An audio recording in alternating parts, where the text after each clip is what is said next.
Hello there and welcome. I'm Bob Proctor. You've probably seen me in The Secret. Well, we're going to expand on the message from The Secret. We're going to go beyond that.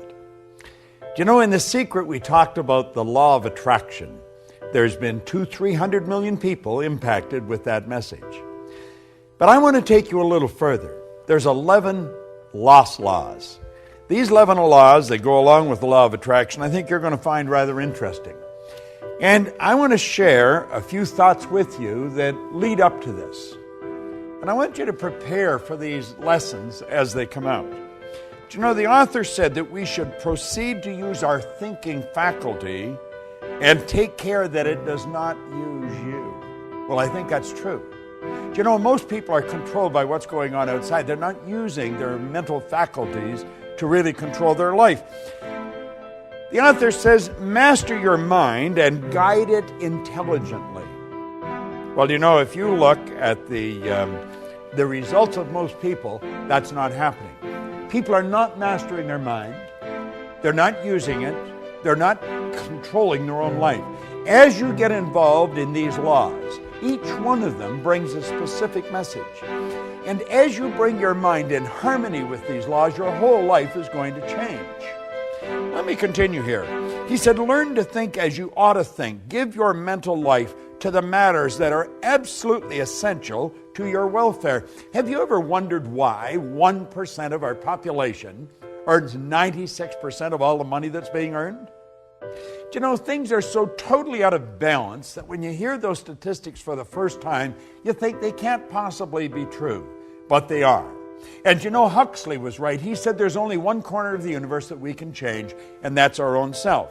Now, this author said, the balance of all thought to themes of beauty, truth, and progress. In other words, live with the ideal, but do not neglect the practical. He said, aim to adjust the two and strive to be on the outside of what you idealize on the inside. Your thoughts make you. And your ideals, principles, or ruling desires will determine your destiny. Now, I have studied this material since 1961. October 1961 is when I really began to study this. So naturally, I've watched a lot of things change. I've watched things change in the world. I've watched the attitude of people shift. And it shifts primarily because we're starting to understand ourselves better. We have here, learn to use your powers unless you wish to be used by them. Make a daily effort to use the knowledge that you have gained. Try to improve upon all of your opinions. Endeavor to obtain a truer and a larger conception of each of your personal views. Now, I have found, as we start to understand this, and as we start to dig into these laws, that everything in our life starts to shift. Do you know what the laws are? Think about it for a moment. Did you really understand the law of attraction before you saw The Secret? Do you know, a lot of people saw The Secret and they thought that the law of attraction just came into being. That's like hearing about the law of gravity and think we just invented it yesterday. The law of attraction's always been here. It's based on another great law, the law of vibration. Well, you're going to find, as we get into these 7 laws, I'm going to give you a short overview on each one of them. And if you take the videos that you're going to get, and then take each one of them and watch one every day for a week. Now, it may take you a few weeks to go through this, but let's face it, you've gone all your life without understanding, and another few weeks dedicated to understanding it is going to make a huge difference. This is a phenomenal program that you're a part of. I am so pleased that I have the opportunity to dig into these laws in some depth and share them with you. You know, the author points out that man's problems are mental in nature. They have no existence outside of themselves. And it has been discovered that nearly all will yield up their solutions when subjected to a broad and exact analysis. You can acquire the ability by studying the law of life. You know, I mentioned on The Secret where Dr. Werner von Braun said that the natural laws of this universe are so precise that we don't have any difficulty sending people to the moon, and we can time the landing with the precision of a fraction of a second. Isn't it strange that you would go all through life and never really understand these laws, and yet these laws are impacting every aspect of your life, from your relationships to the health of your body, to your business, to your personal skills. Everything is based on law. When we violate the law, we lose. When we live in harmony with the law, we start to win. Now he said you can acquire the ability by studying the law of life and the modes of expression. Then by constant effort, use your thinking faculty in constructive ways as you work with these laws. Now have a good and sound reason for all the views you hold. Isn't that an interesting concept? Think of that for a moment. You'll hear people say, well, I believe that. In fact, you hear yourself saying it. Why do you believe it? Have you ever really analyzed your own belief patterns? Why do you believe these things? As you try to find why you hold these views, many of your old-time views are going to fall to pieces. Form a clear and definite idea regarding your convictions as to why as you do, and to why as you think. You see, most people never really ask themselves, why do I believe that? Do you know almost all your beliefs you've inherited? That's true. Dates way back into your genetic nature. From the moment of conception, your ancestors are built right into the genes. And we've got a lot of ideas locked up in our mind that violate the laws of this universe, and that's what's causing our problem. See, it's no accident that a very small select group of people live really meaningful lives, and so many others are struggling all the way through their life. Well, you're going to find as you get involved in this program, and I would encourage you to really take this serious.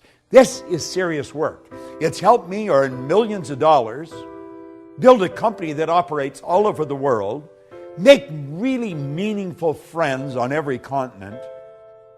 If it's done that for me, what can it do for you? Now keep in mind, when I started to study this, I only had about 2 months high school. I had no business experience, and my whole life changed like that. There's so much good stuff here.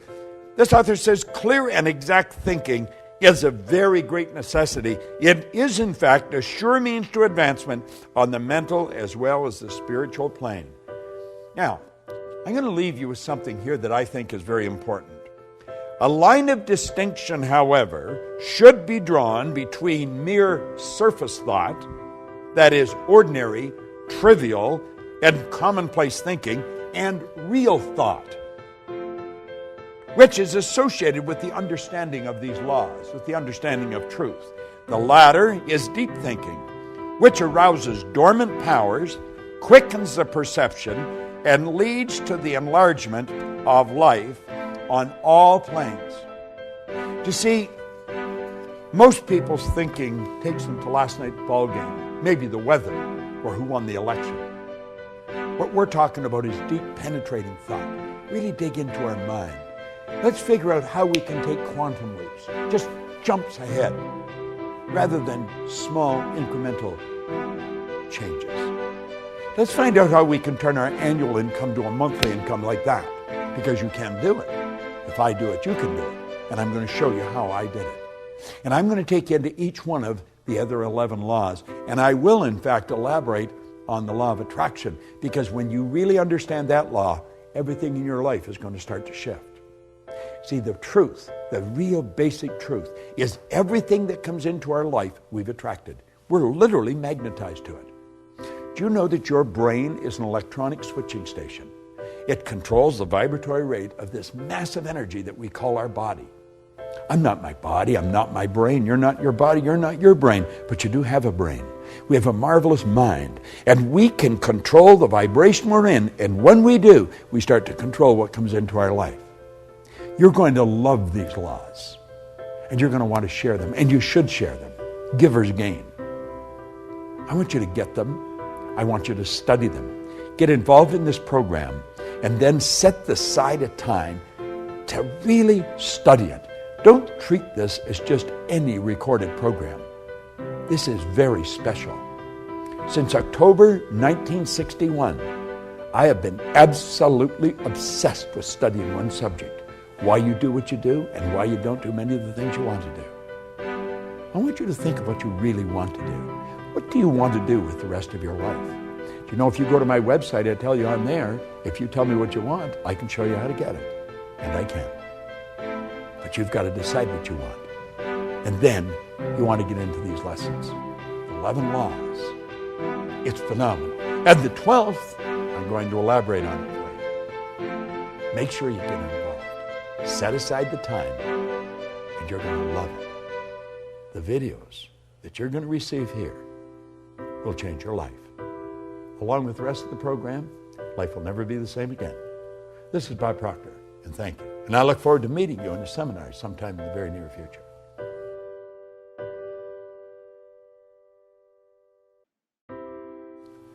Mind is the master power that molds and makes. And man is mind.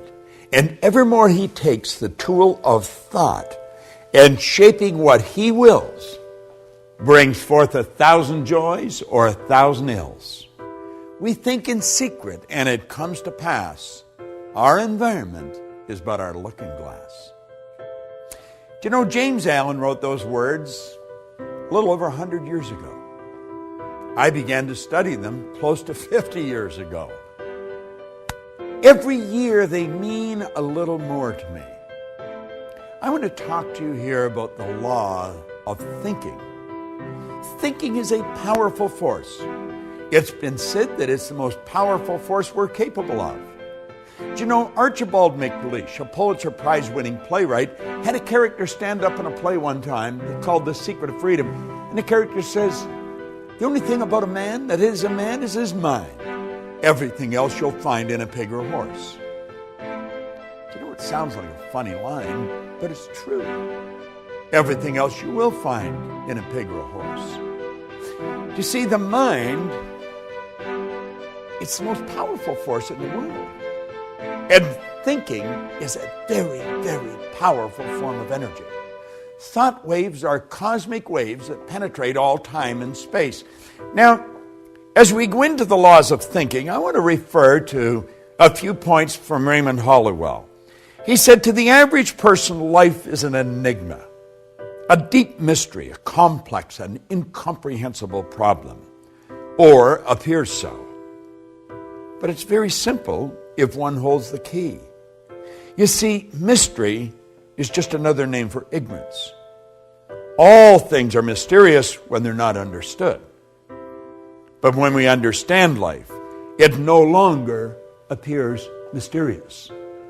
Do you know, until I was 26, life was a real mystery to me. It was an incomprehensible problem. And of course, I had many problems. But then I began to study, and I began to study this information.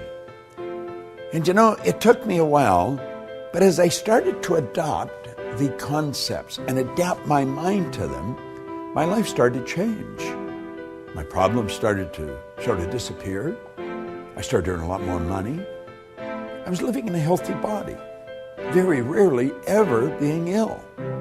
I noticed that I started to attract different people into my life, more interesting people. You see, the truth was, I was just becoming a more interesting person. A person's interesting because they're interested. And you see, as we start thinking powerful thoughts, everything starts to happen. Now let me share something that Raymond Halliwell said. He said, we're progressive beings, you and I, a creature of constant growth, before whom lies an illimitable ocean of progress to be navigated and conquered only by development and culture of our inherent powers. The progress of the individual is largely determined by what? What do you think it is? Now, let me share that again. The progress of the individual is largely determined by, it's a good question, isn't it? It's by his ruling mental state. Because the mind is the basic factor in governing power in the entire life. My life and your life, you see. Attention should be given to the predominant mental state, for it will regulate the action and direction of all one's forces, faculties, and powers, the sum total of which will inevitably determine many particular experiences and the personal faith. You see, the ruling state is like the CPU. You're familiar with your computer. Well, that's what the ruling state of the computer is. You see? The ruling state of mind is made up of various mental attitudes, which the individual adopts towards things, events, and life in general. If the attitudes are broad in mind, optimistic in tone, and true of life, his predominant mental state will correspond and exhibit a highly constructive and progressive tendency. As almost all the forces of the personality function through the conscious mind in one way or another, and as the daily mental and physical acts are largely controlled by the conscious mind, it's obvious that the leading mental state must determine the direction which the powers of the individual must proceed. You see, the ruling mental state is everything. I know that you and I have been trained to believe that we've got to change what's going on out there. You know, we've got to fix this and fix that. And we have literally been programmed to live through our senses, to go by what we hear, see, smell, taste, or touch. But you know, there's been little thought given to our higher faculties: perception, the will, intuition, memory, reason, imagination. And see, they're all our inner faculties, and that's where it really happens. This is where it all begins, inside. You don't have to worry about changing what's going on out there. I don't care if it's your bank account or the health of your body. You're going to find the x-rays will show a different you. The bank account will show a different balance. And everything in life will begin to change as you take over the power of thought. Thought is a very, very powerful force. Let me share something that Raymond Hollywell says on thought. He says thought is a subtle element. Although it is invisible to the physical sight, it is an actual force of substance, as real as electricity, light, heat, water, or even stone. We are surrounded by a vast ocean of thought through which our thoughts pass like currents of electricity, or tiny streaks of light, or musical waves. You can flash your thoughts from pole to pole, completely around the world, many times in less than a single second. Now think of what he's saying. You can flash your thoughts right around the globe several times in less than a single second. Scientists tell us that thought is compared with the speed of light. They tell us our thoughts travel at the rate of 186,000 miles per second. We have a hard time comprehending that. He goes on to point out that our thought travels 930,000 times faster than the sound of our voice. No other force or power in the universe yet known is as great or as quick.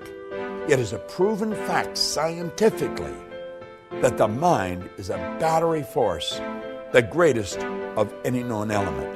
You see, the thinker is like the computer processor. You know, when it's finely tuned, it really works fast.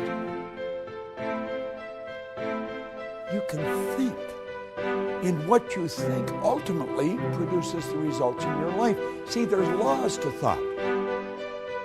I'm going to tell you something that I've learned beyond a shadow of a doubt. The thoughts that you think and turn over to your emotional mind instantly, by law, control the vibratory rate of your body.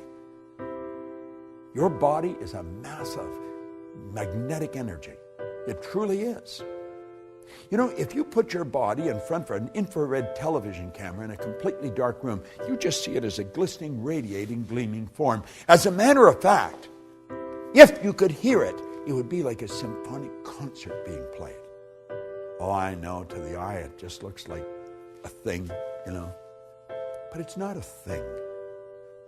The body itself is one of the most magnificent instruments on the planet, and you live in one. And it's how you think that is going to dictate what this body is going to do. We know that our actions produce our results. If we want to change our results, we've got to change our actions. However, if you don't go to the thought, the actions are never, the actions may change temporarily. But believe me, the thoughts that you think repeatedly become fixed in your subconscious mind. And those thoughts are going to determine what happens in your life. Make no mistake about it. Now, play with this for a moment. We hear a lot about positive and negative attitudes or positive and negative thinking. Well, some think that we deal with two forces. That is, we attract the good and we must do away with the bad. You've heard that many times. We attract the good, we must do away with the bad. Well, that is not true. For example, if we are cold, we do not work with cold and heat alike in order to get warm. This is very simple processing that we're going through here, mental processing. We build a fire and we gather around the fire and we enjoy the heat that is extended from it and we become warm. As we build warmth, the cold disappears, for the cold is the absence of the heat. Just like dark is absence of the light. Let there be light, you see. To be warm, we give our whole thought to those things which tend to create warmth. We ignore the cold in thinking of heat and bring forth heat. Prosperity and poverty are not two things. They are merely two sides of one thing, the same thing. There is but one power, rightly or wrongly used. We cannot think of plenty and then worry about the unfavorable conditions that may seem apparent. If you want to change the results in your life, and I'm just working on the premise that you do, or you wouldn't even be watching this film right now, give your thought to your mind. Give serious thought to this series of overviews that I'm doing on the laws that you're studying. You see, Huxley was right. He said the only corner of the universe that we can be certain of improving, it's our own self. That's all. You know, all those things we want to change outside, they're all a reflection of what's going on inside. Well, that may be a big idea for you right now, but as you study this for a week, a month, a year, and then come back and hear me say that, it's going to sound like a totally different statement. You choose your thoughts, and your thoughts create your life. You truly do become what you think about. There is a law of thinking. Make no mistake about it. This is Bob Proctor, and thank you.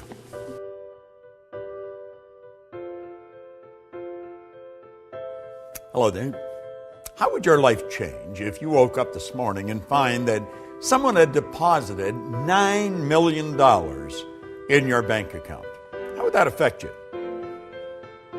How would your mind shift if next week, just like that, you attracted 1,000 new clients into your business? 1,000. What would your life be like if, bang, just like that, you realized you had the energy of a 20-year-old? How would your mind shift if Mensa recognized you as the smartest person on the planet? They're good questions, aren't they? Well, let me tell you something. There's a lot more than 9 million just waiting there to come into your life. There's an infinite supply. And the 1,000 clients, there's tens of thousands of people out there just waiting for someone to come and serve them. And the 20-year-old energy, do you know all the energy there ever was or ever will be is 100% evenly present in all places at the same time. No one gets energy. Everyone releases energy. And desire is the triggering mechanism that releases energy. And as far as being the smartest, hey, listen. the smartest sometimes are not the most effective. Being smart isn't the answer. Being effective is the answer. Did you know that all the knowledge there ever was or ever will be is 100% evenly present in all places at the same time? I'm Bob Proctor, and I want to talk to you about the law of supply as we're going through and giving you an overview in this video series of the laws, those 11 lost laws. Supply is one of them. Do you know, Halliwell said that man's never satisfied, never satisfied. The fact is deplored by many, but God did not intend man to be forever satisfied. You see, dissatisfaction is actually a creative state. That's right. There's a lot of people that mix up satisfaction and happiness. You can be very happy and very dissatisfied. I am never satisfied with the results that we get in our company, any of the companies that we have. I'm happy with them, but never satisfied. See, dissatisfaction is a creative state. Yeah, it was dissatisfaction that led to the incandescent light. Edison just got sick and tired of dealing with a wax candle or a kerosene lamp. Yeah, it was dissatisfaction that led the Wright brothers to introduce us to a brand new kingdom. Yeah, it was dissatisfaction that took Edwy Hillary right to the top of the world. It was dissatisfaction that caused John Kennedy to make a statement that we would be on the moon in this decade. He said that way back in the 60s. Now, I hope you are dissatisfied. And if you're not, well, I'm going to say a quiet prayer for you. See, we believe, therefore, that it is right and good for people to seek to gratify all pure desires and ambitions. Now, I know there's a lot of people that don't agree with that, but they don't agree with a lot of things. But you're going to find out the small select group of people that really understand these laws, understand there is an infinite source of supply. Everything comes from one infinite source. Everything's made from the same. The difficulty with some is that they can more easily look to the creature as the source of their substance than to the Creator. It's just beyond the average person's grasp. We don't really believe that God is the source of our substance. Now, when we start to believe it, I think it starts to happen. Let me share something with you that I read a long time ago. Dr. Wernher von Braun was one of the greatest scientists that ever lived. He's considered by many as the father of the space program. Think about this for a moment. He said after studying this now before I mention this, let me also mention that for a long time science and religion were antagonistic. They just could not come together. But they since have come together. Now, von Braun said that after years of studying the spectacular mysteries of the cosmos, he was led into a firm belief in the existence of God. Now, I'm not trying to turn this into a religious dissertation. I am just mentioning my own personal belief after studying these laws for very close to 50 years. I see the law as the uniform and orderly method of the omnipotent God. A law is something that happens every time with every person everywhere. And everyone that has accomplished anything will be quick to tell you this. See, as we look back, everybody loves a dead genius. They really do. But you know, all of these great geniuses from history that we look at, they weren't considered geniuses when they were alive. The Wright brothers were considered real heretics. They really were. See, the people that made it happen, they were out of the box. They weren't ordinary thinkers, but they understood that there was this governing process called the law. You see, before we're able to believe in abundance of good, we've got to then see and enjoy that everything comes from one infinite source of supply. And when we really understand that, everything is going to change direction for us. Nothing can be made from something any more than something can be made from nothing. But where does water come from? Let's give it some thought. If we went outside on a nice clear day and stood there with a cup, just stood there, and we were patient, and we stayed there long enough, do you know that that cup would fill with water? You would see in the no thing, you would see a cloud formation. And the cloud would become very heavy and very dark, and before long, water would fall out of it. Now, if we stayed there with that cup, where would the water go to? It'd go right back to where it came from. See, as above, so below. As below, so above. I want you to think about that. Nothing is created or destroyed. Everything's in a constant evolution of change. We literally live in an ocean of motion. You and I have the godlike ability to create images in our mind. And as we create the images in our mind, we control the vibration that we're in, and that vibration sets up an attractive force. In the seminars that I conduct, I hold up a little acorn sometimes that comes from a giant oak tree. But the little acorn is nothing but a mass of energy in a high speed of vibration. It's just a little physical nut. Now, if I kept that acorn in my pocket, that acorn would disintegrate because it's governed by a very basic law, create or disintegrate. And it's not in an environment that's conducive to its unfoldment. But let's suppose I take and I plant that acorn in the earth.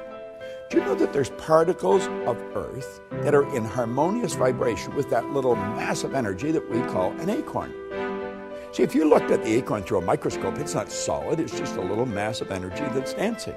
Let me digress for a moment. Let's suppose I took 2 drops of water on a glass top table and I pushed them together until they touched. Then I'd have 1 drop, wouldn't I? I'd have a bigger drop. Let's suppose I put another drop and I pushed it together. What do you think the odds are of me separating that one little drop, one little puddle, I guess I could say, back into the same 3 little mass of molecules, the same 3 dots? You know it's not going to happen. You know, what God hath joined together gives it new meaning, doesn't it? Well, you see, there's particles of energy that's jammed right up against the acorn in the earth that don't vibrate in harmony with the acorn. But there's particles of energy that do vibrate in harmony with the acorn, and the acorn's like a magnetic force, and if you could see it with the naked eye, you would see little particles of energy marching just like obedient soldiers right towards the acorn. And as they touch the acorn like that, like the 2 drops of water, they become one with the acorn. And this process is continuous. It's continuous. And the only particles of energy that the acorn can attract are the particles that vibrate in harmony with it. They're on a frequency. And the acorn keeps attracting and keeps expanding. And the shoots come out of the bottom, and then it breaks through the earth, and it attracts from the atmosphere as well as from the earth. And before long, you'll see a giant oak tree. All by attraction.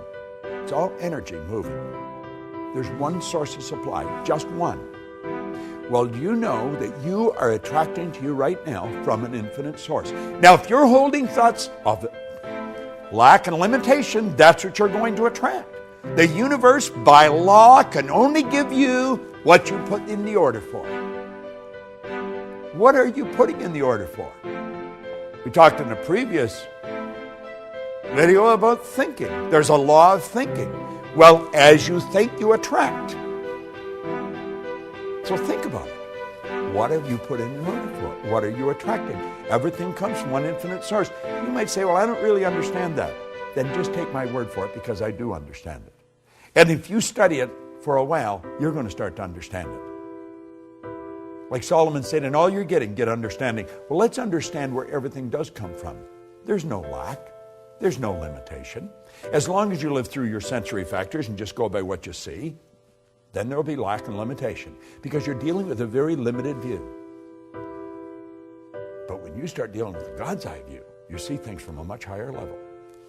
There's no lack and no limitation.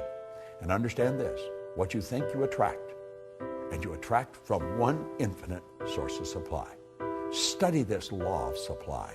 It's a phenomenal law, and it works for every person, every time, everywhere. This is Bob Proctor, and thank you.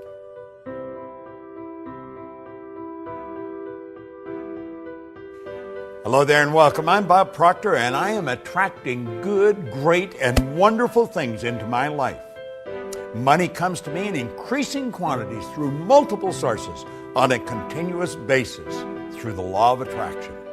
And that's what I want to talk to you about, the law of attraction. See, the underlying law that regulates supply in the world of effects has 2 important phases. One is desire, and the other is expectation. I want you to imagine that you're fishing. Now, you may have never gone fishing. You've certainly seen people that have gone fishing. And you take and you get the line all fixed, and boom, you cast it out. And as soon as that plug hits the water, bang, a fish strikes. And you got the fish on the end of the line. But you are never going to have that fish if you don't reel it in. Well, you see, when we desire something, we are instantly connected with the invisible side of whatever good we desire. It's expectation that reels it in. Now, most people don't understand this, and they attract what they don't want rather than what they do want. I remember years and years ago, I got a bumper sticker that said, "Expect a miracle." And I kept looking at that bumper sticker, and I kept looking at it and looking at it. And I got to the point where I was expecting something so good to happen in my life that I wouldn't be able to explain it. You see, I come to realize that a miracle is a word, Voltaire said, it's a word that we invented to express the known effects of unknown causes. It's something that's so good that's happened to us that we're at a loss to explain how it happened. I want to explain how I attracted something into my life that literally changed my life, changed my business, but it changed the lives of 200 or 300 million people as well. I got a phone call on my cell phone, and it was a very garbled message. I had difficulty understanding it, and I didn't delete it, but I just kept hitting the pound or the hash and leaving it there in the phone. And one day, my phone was full. So I thought, I should empty the thing. I think I was in an airport at the time, so I sat down and I took all the messages off one at a time and wrote them all out and then deleted them. And I phoned Gina Hayden, who's worked with me for the past quarter century, and I said, Gina, I think this woman's name is Glenda, and I think this is the phone number. It sounds like an Australian phone number. Would you phone now? There's something about a film. Would you phone and see if the number's even the right number? Now, I'd had it on my phone for a good month. And so at any rate, a couple of days later, or maybe even later that day, I've forgotten now, I'm talking to Gina, and she said, well, that was the right message.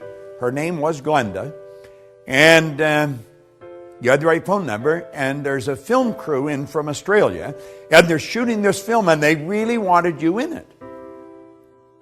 But they haven't been able to reach you, and they're shooting in Aspen all weekend, and they're going back to Australia first of the week. And Gina said, isn't that strange? Bob's doing a seminar this week in Aspen.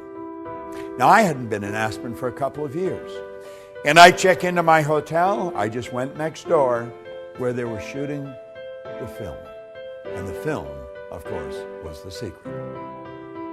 And you know, all of a sudden, all over the world now, people know Bob Proctor, and they know about the work that I do, that I love doing. I believe that I attracted Rhonda Byrne into my life.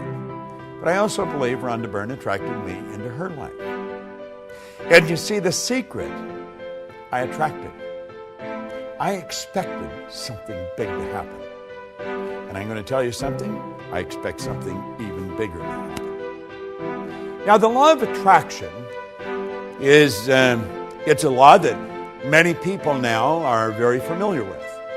And of course, I think that the secret has probably communicated that law better than anything that I have come across in all the years I've been in this business.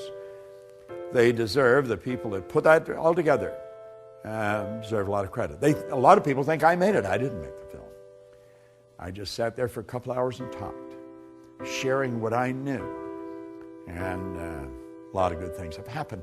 Now, the law of attraction is not a primary law. The law of vibration is the primary law. See, everything in the universe vibrates. We literally live in an ocean of motion. I want you to look at the walls that surround you. You think those walls are solid. They're not solid. Nothing is resting. Everything is moving. A body in a coffin is moving. Now, you may think that I'm sniffing something, but I'm really not. If you go into a funeral home and pick up the remains and look at it through a microscope, you will see particles of energy dancing right before your eyes. Now, if it wasn't moving, how would it ever change to dust? Well, you see, you and I have a brain. And our brain is an electronic switching station. And our thoughts activate brain cells and control the vibration we're in. And the vibration we're in controls what we attract into our life. Now, this law of attraction is a phenomenal law. And I think the law of attraction, as it's brought out in this series, it's very well done. And I would encourage you to study into it in some depth. Because everything that comes into your life, you attract into your life. Now, you may be saying, does that mean that I have a cold, that I sat and thought I'm going to get a cold? No, it doesn't mean that at all. But you did attract the cold. You see, I don't think you sit and think I'm going to attract a cold. I think you put yourself in a very confused vibration. There's a law of gender. It decrees that all seeds have a gestation and incubation period. And after about 30, 45 days of going through that indecision, that confused state, you have a cold. That's what the cold is. It's just the expression of all the confusion. Anyway, we do attract everything into our life. Now, for many, many years, I had a terrible time with money, as most people do. And I was forever letting my outside world control my thinking. So my outside world was dictating what I was going to attract. Now, I didn't have any money. I had debt, and I'm thinking debt, I attract debt. If your goal is to get out of debt, you're going to stay in debt forever.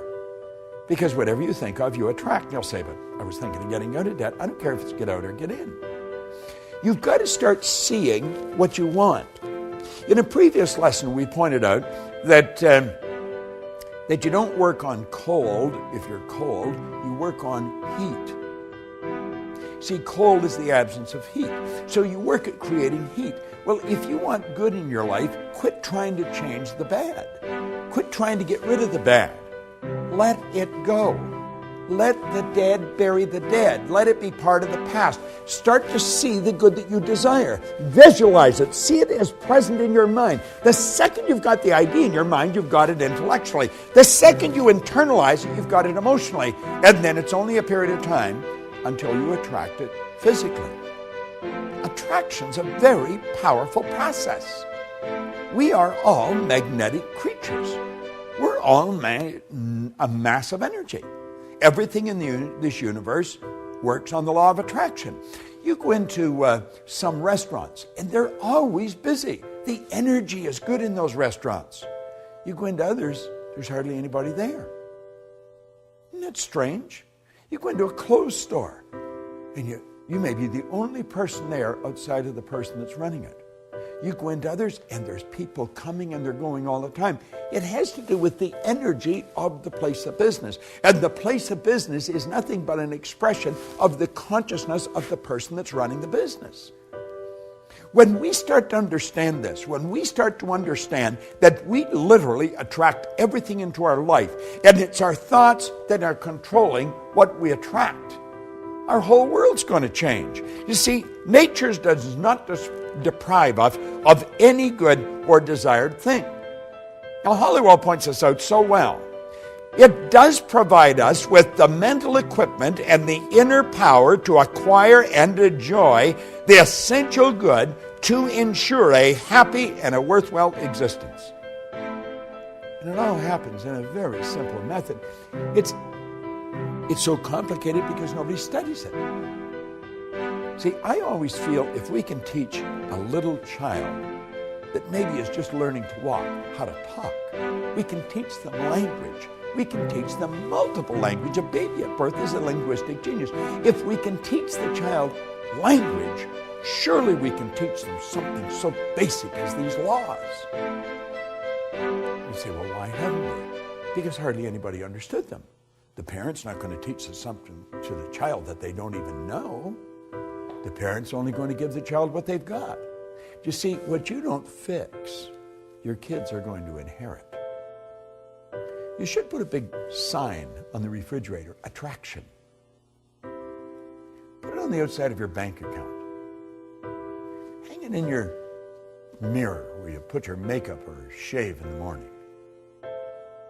Put the word attraction everywhere. And start to realize whatever you want, you'll begin to attract. That is an absolute law. This isn't just my idea. It is an idea that I've fallen in love with. And I want to recommend you fall in love with it. Study these laws every day. Now keep in mind, this video series is just an overview of these laws. Get into it in depth. Get the script, study the script. You'd be so glad you did. This is Bob Proctor. Thank you.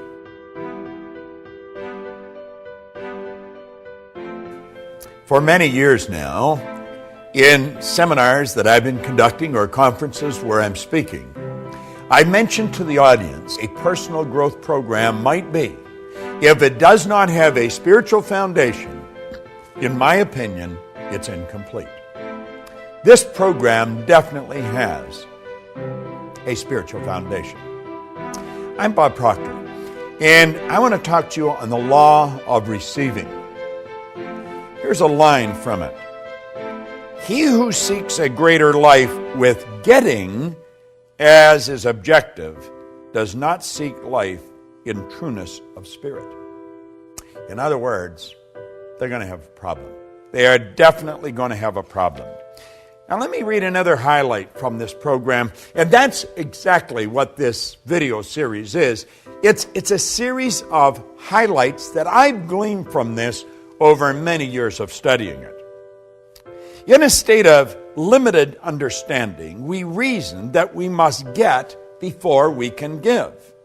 And then we turn and walk in the same mental rut as before by reasoning that we must give before we can get. But in our lack of understanding, we continue to leave the getting idea foremost in our thought, and we shut out the spirit of giving. Now, giving, which is the first fundamental law of life, is the first law of all creation. The attitude of getting is the law of life in a congested state. Now, I'm going to repeat that. The attitude of giving is the law of life in a congested state or a repressed action. As long as getting dominates a mind, that mind is in a paralyzed condition, being limited in its action in accordance with the fundamental law of creation. Many years ago, I had a wonderful mentor who's gone now, and I really miss him. Leland Valvandewaal. He was a big man in stature, but in understanding. And he taught me something very valuable very early in my career in this business. He said, Bob, you must willingly give and graciously receive. He said, you have to understand that this entire universe is based on a law of circulation. You've got to keep the energy circulating. You're merely a terminal through which it flows. You see, I have since come to the understanding that you and I are here to do God's work. Now, God being the creator, work is creation. God's work is creation. And so you and I are given creative faculties. And through the proper use of these creative faculties, everything starts to happen in a very good way for us. We have to understand the laws. Well, we have to understand that receiving is a law. Now, before you can receive, you have to create a space for it. In the last chapter in the Born Rich book, or the program that I did a number of years ago, I talked about the vacuum law of prosperity. You must create a space for the good that you desire. Now, to create a space for the good that you desire, you must give something. You have to let go of something before you can receive something. As you activate ideas in your mind and send off a charge of energy, your brain will take on an equal amount of energy of a like nature. If you send out a negative thought, your brain is going to take on an equal amount of negative energy. However, if you send out a positive energy, your brain is going to take on an equal amount of positive energy. This is so basic, and yet it's so misunderstood. You see,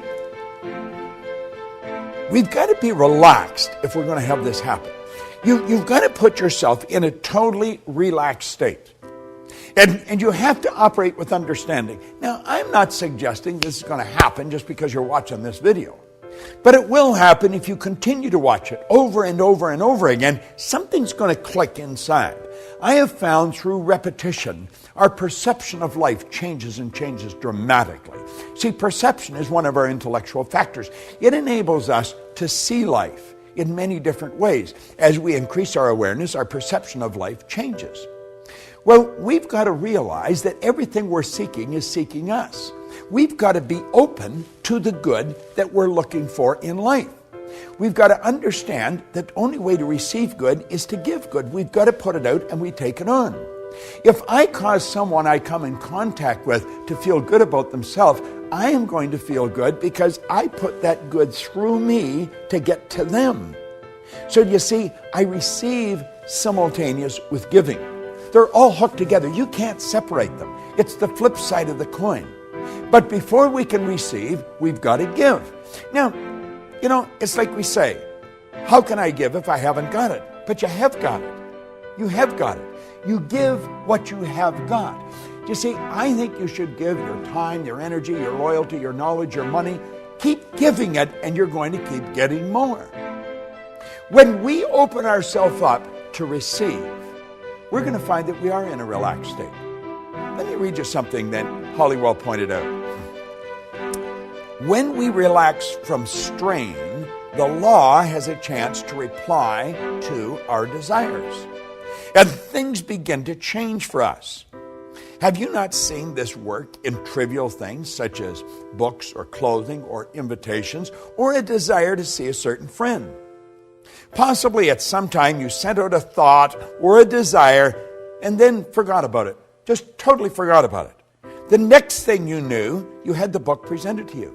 You received an invitation. You were walking down the street and bumped into the friend that you desired to meet. It happens all the time.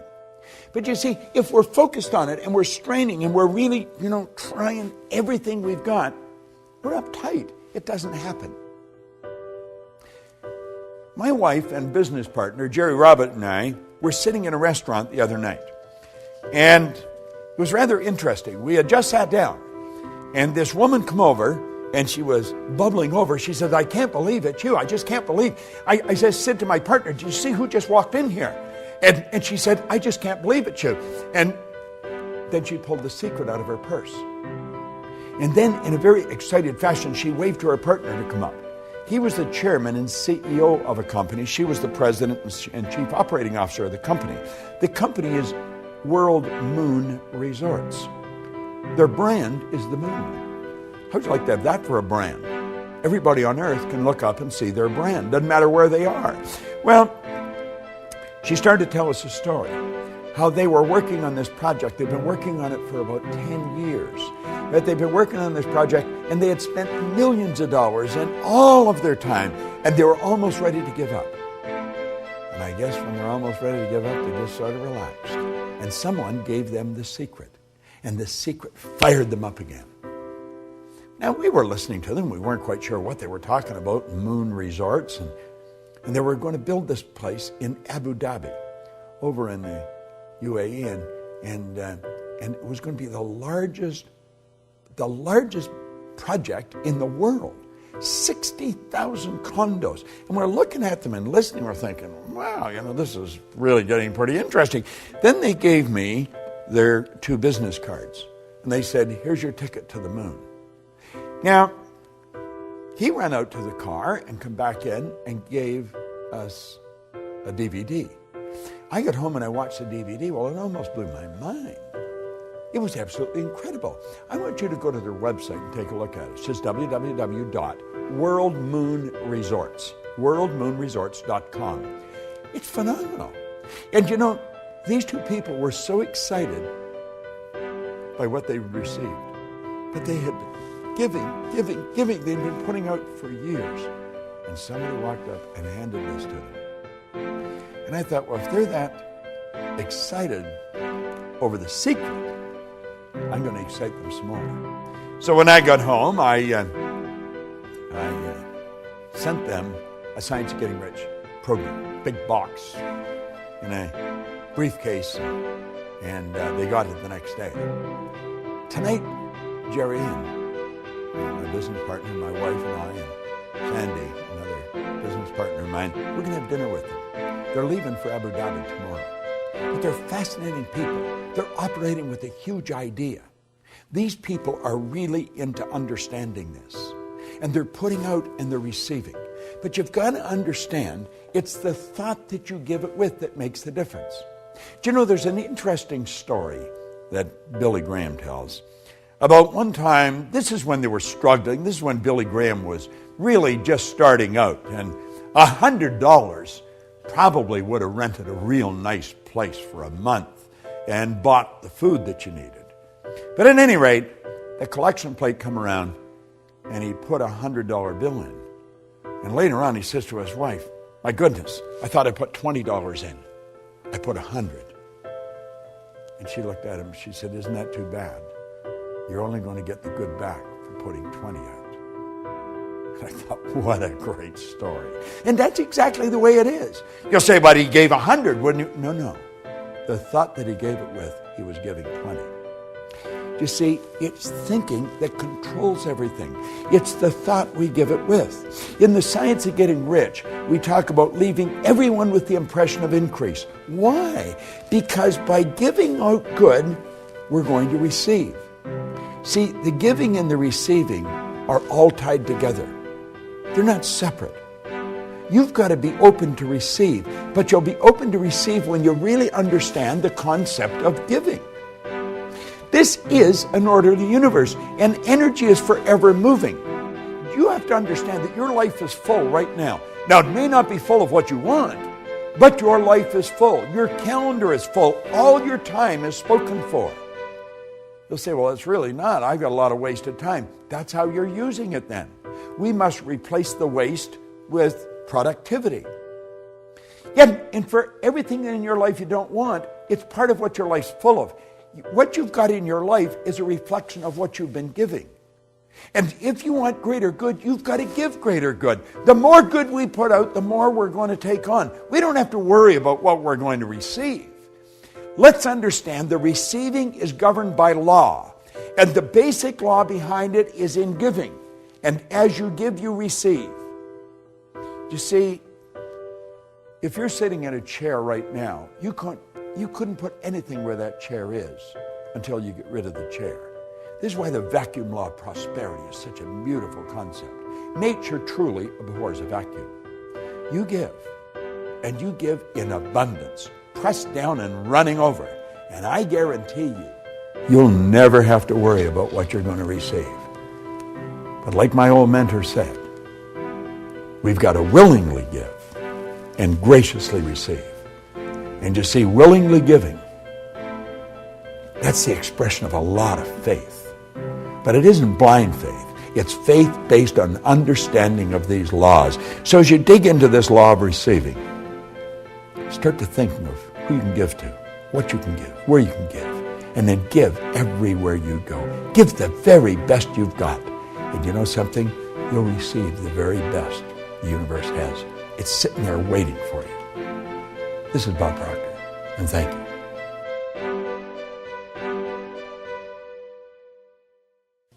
Hello there and welcome. I'm Bob Proctor, and I want to talk to you about the law of increase. You see, I'm betting that you would like everything in your life to increase. I bet you want more love. I bet you want better health, more energy, more money, more business. And that's very natural. You should want it. But you've got to understand you can have it. That's the beautiful truth. There is an infinite source of supply. I love the way Thomas Troward put it. When you're dealing with infinite, you can never take more than your share. You see, if we had a pie, and we'd cut the pie maybe in 6 pieces, we can all relate back to this when we were kids. If you wanted a bigger piece of pie, someone had to get a smaller piece of pie. But we're not dealing with a pie. We're dealing with creation. And we can make a bigger pie, and then everyone can have a bigger piece. Increase in life is based upon laws. Do you know there's a marvelous series of programs that you probably have and you probably love, The Science of Getting Rich. In fact, it was The Science of Getting Rich that The Secret was based on. It was The Science of Getting Rich that Rhonda Byrne read. Her daughter gave it to her, and everything started to happen in her head. Well, Lloyd Conant gave me The Science of Getting Rich in 1968. It wasn't long after that, and I come across Raymond Holliowell's work on the law. I was looking for a book or a program that explained the law in practical, everyday person's thinking way of life. And I was having difficulty finding it. I had books on the law, but most of them were so heavy, the average person would have just died trying to understand them. And I got picked up at O'Hare Airport in Chicago one day by a lady that was taking me to the hotel to do a seminar. And she had a bench seat in the front of her car. And beside her was a big brown paper shopping bag. And when I get in the car, she says, "You want to look in that bag? I found a new bookstore." And I put my hand in and I pulled out this green book, Working with the Law by Raymond Holliwell.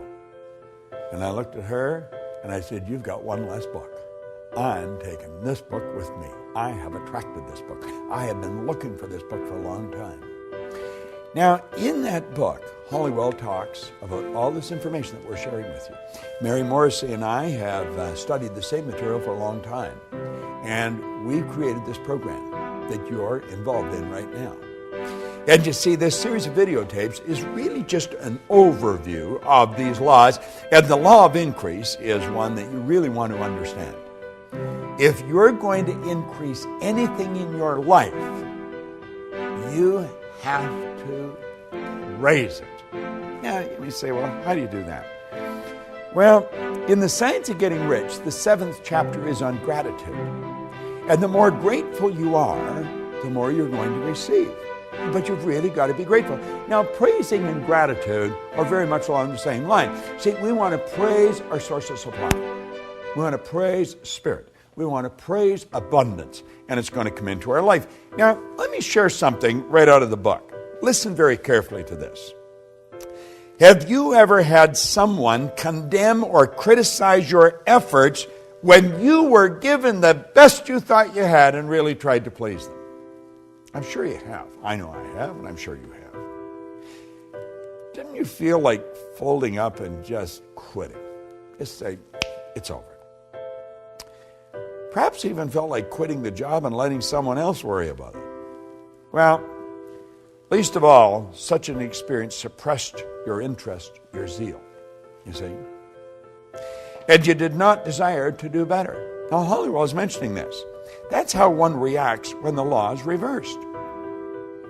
Whereas when someone praises you for efforts, you feel like expanding and doing better, trying harder to be more perfect. Your interest becomes greater because of that pleasure. And within your happiness, you bring happiness into your work and all around you. It is a well-known fact that every plant is responsive to praise. For I have even seen flowers praised to longer life and beauty. We say a person that praises the plants has a green thumb. You'll say that person just has a green thumb. They've got such beautiful gardens, but they love their gardens. They love them. They send nothing but loving energy to the plants. Well, when you send loving energy to your source of supply, you're going to find that increase is just automatically going to happen. You're just going to get more. Do you know, I have read time and time again, and I experienced this myself, so I know it to be true, that people that are very successful in something have a very difficult time differentiating between work and pleasure. And that is because they love what they're doing. They're forever grateful for being able to do what they're doing. They do praise it. And the more you praise what you're doing, or the people that's working with you, the more you're going to win. It's been proven that a failing business can be praised into success. Suppose lost friends have returned their affections when the law of praise was used. Think about this. When you put good into anything, good's going to come back. We started this whole series out with thinking. We pointed out that every great leader that has ever lived has been in complete unanimous agreement that we become what we think about. Well, if you think bad thoughts, and if you're looking at things and you're looking at the downside and you're condemning and criticizing everyone, what kind of a vibration are you in? But if you're looking at what they do good, you're looking for the good in everything, and you're praising them, what happens? Do you know that a child that is raised with criticism grows up very insecure human being? It's true. This is a known fact. The child that's raised with praise grows up very confident. The child that's raised with criticism usually struggles throughout their life. The child that's raised with praise goes on to become a great leader and very confident. This is so obvious. It's true in plant life. It's true with money. It's true with your friends. Praise your friends. Praise what they're doing. I guarantee you they're going to think better thoughts of you. They're going to be looking for what they can do for you. Now, you don't have to be a rocket scientist to figure this out. Praise changes our observation, our whole outlook of life. In the past, we were in the habit of seeking our weaknesses and failings, as well as the shortcomings of others. But now we see differently. You see, praise changes your perception. Now think of this for a moment. If you're going to praise people for what they're doing, you're first going to have to look for something they're doing good. And if you're looking for something they're doing good, what you're doing is you're using one of your higher faculties, one of your creative faculties called perception. You're looking for it. You're seeing the good in it. And then when you see it, you want to make them aware that you see it. Well, this doesn't just work with people. This works with plants. It works with animals. It works with all of life. Because we've got to realize that intelligence is omnipresent. There's intelligence in a garden rock. There's just no conscious awareness of the intelligence. See, intelligence is omnipresent. We're talking about a power that's 100% evenly present in all places at the same time. Yet this power operates in a very exact way. It's by law. So it only makes sense that if praise works with people, it works with plants, works with animals, it works with all of life. And if we're going to praise anything, we're going to have to see the good in it. We want to look for the good, and then we want to praise it. Now, if I were looking for the bad, you're not going to praise bad. You're going to criticize it. You're going to condemn it. You're going to feel bad. You're going to feel sorry for yourself. But if you're using your perception to find the good in life, then it's going to become easy to praise it. Be grateful for it. See, praise is it's a great concept. And you want to know something? It is the basic foundation governing the law of increase. If you want to increase anything in your life, begin to praise it. Be grateful for whatever you've got and see greater good coming. Now remember, we talked about receiving. You've got to be open for it. You've got to be relaxed. So if you want to receive increase, you've got to be open, you've got to be relaxed, and you've got to praise what you've got. I know that you're enjoying this service. I know you are, because I'm enjoying doing it. I'm enjoying sharing this. Now, if I'm enjoying sharing this with you, I know that you're enjoying receiving it. What I want to suggest is you do what I'm doing. It works. It's helped me earn millions of dollars. It's helped me build an enormous abundance of friends all over the world. It's helped me build a business right around the world. So I want you to do what I'm doing. I am enjoying sharing this. And I'm praising you for using it. You go and extend it. Let's keep this energy flowing. To me, through me, to you, through you. Who are you going to give it to? You know it works. You want to increase? Praise what you've got and share it. Willingly give it and graciously receive it. The law of increase is based on a fundamental principle, praise. This is Bob Proctor, and thank you.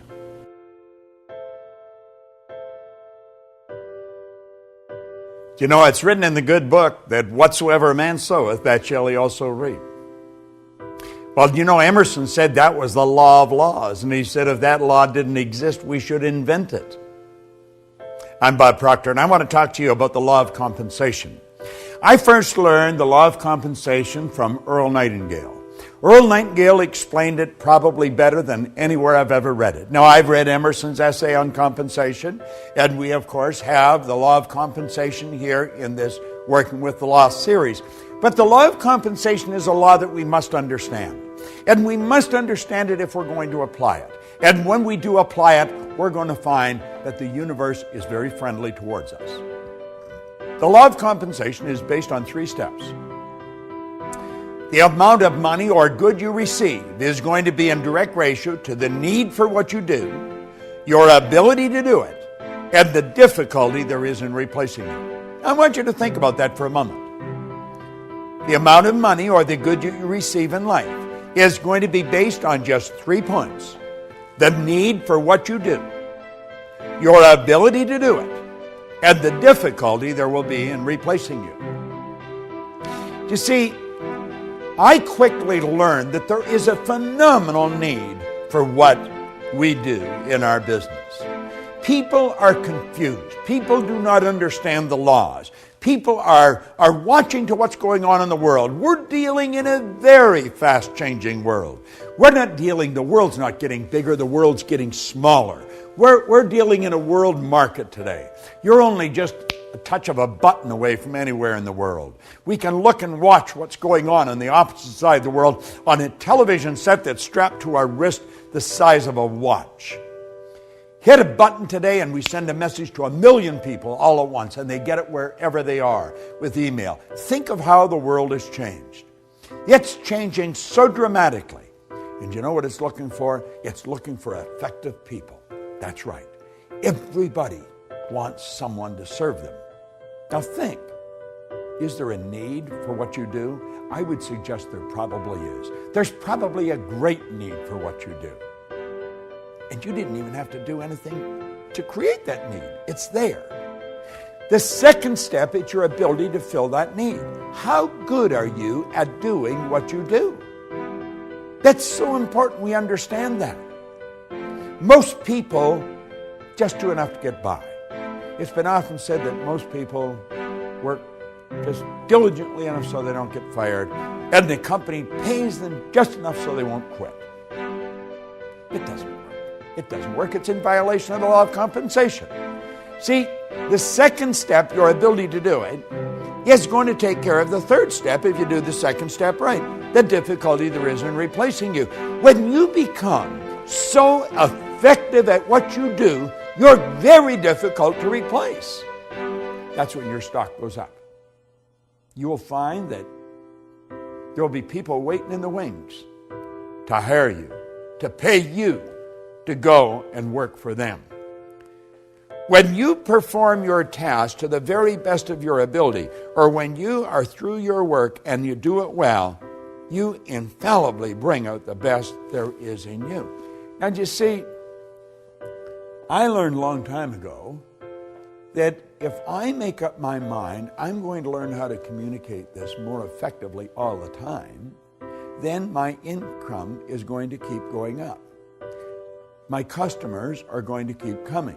Now, we have people come to us from all over the world. That is not an accident. That is by design, and it's by law. Now, you might ask where you live. I live in Toronto, in Canada. Now, my office is in Phoenix, but I have other offices around the world, and I work with people all over the world. But how did you and I come together? I'm going to suggest that you and I came together because I made a decision many years ago that I was never going to stop attempting to improve the service I render. And hopefully, I would attract people like you into my life because I was giving the very best I've got and always trying to do it better. See, every day I study. I study every day. Now, I've been doing this since 1961. Prior to 1961, I never studied. Never did anything. I just tried to get by. And of course, I didn't do very well. I was earning just a little bit of money, and I was in debt over my head, and I had a difficult time finding work. Today, I don't have a difficult time finding work. I have a difficult time hiding from it periodically, but we work all over the world. Why? Well, 3 steps, law of compensation. The need for what you do, your ability to do it, and the difficulty there is in replacing you. Now, if you make up your mind and understand that you have infinite potential, no one knows what you're capable of doing. The most erudite scientist alive will not even guess at what you're capable of doing. As far as energy is concerned, we've studied this many ways. You've got about 11 million kilowatt hours per pound potential energy locked up in the electrons in the atoms of your body. Your brain is an electronic switching station that boggles the mind of the wisest. Your central nervous system is the most phenomenal electrical system in the entire universe. It would make a supercomputer look like a toy. Do you know that the blood circulates through hundreds of miles of passageway every 33 seconds, just like that? It carries all the food in, all the garbage out in one sweeping change. Have you ever stopped and thought about the power that you represent? You've got all these mental faculties. You can tap into an infinite source of supply.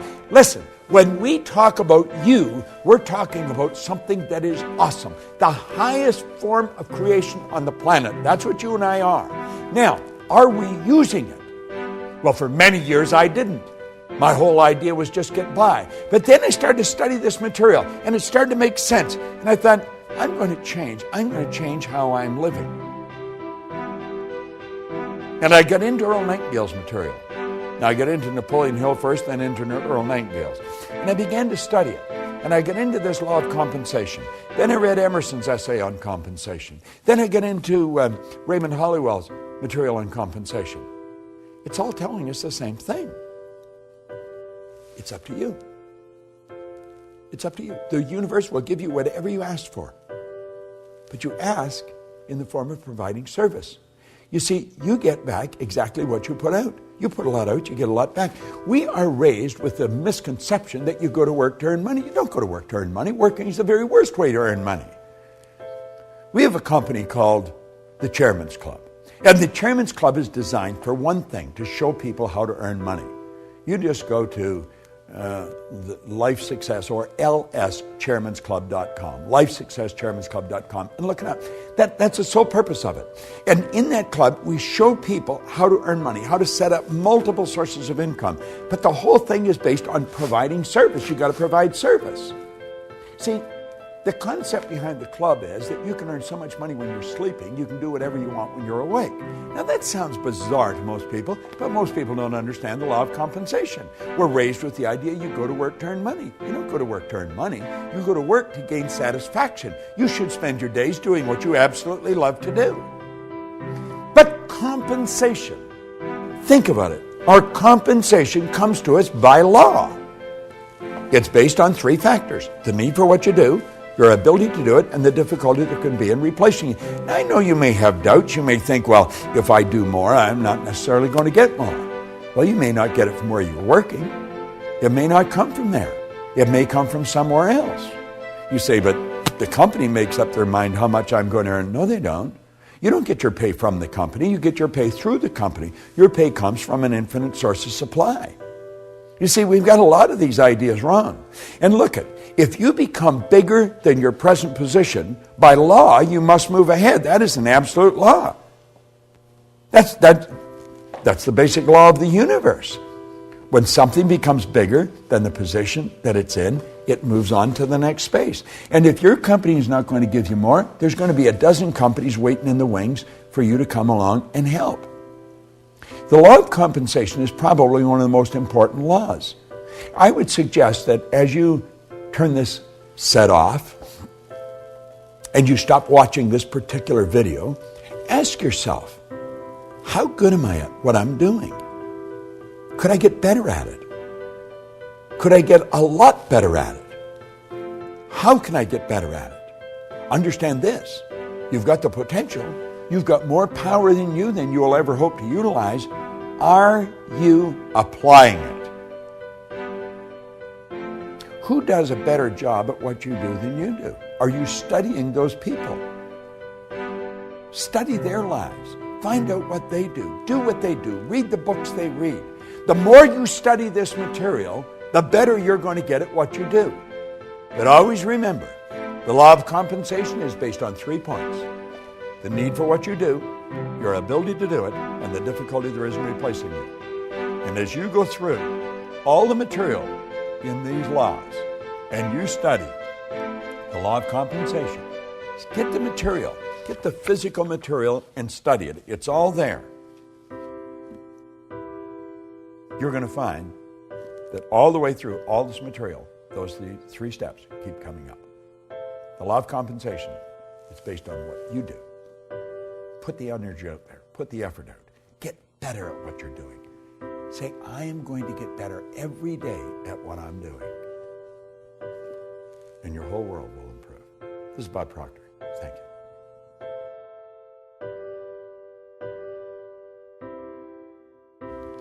Do you know, the law of non-resistance is a law that 9 out of 10 people violate.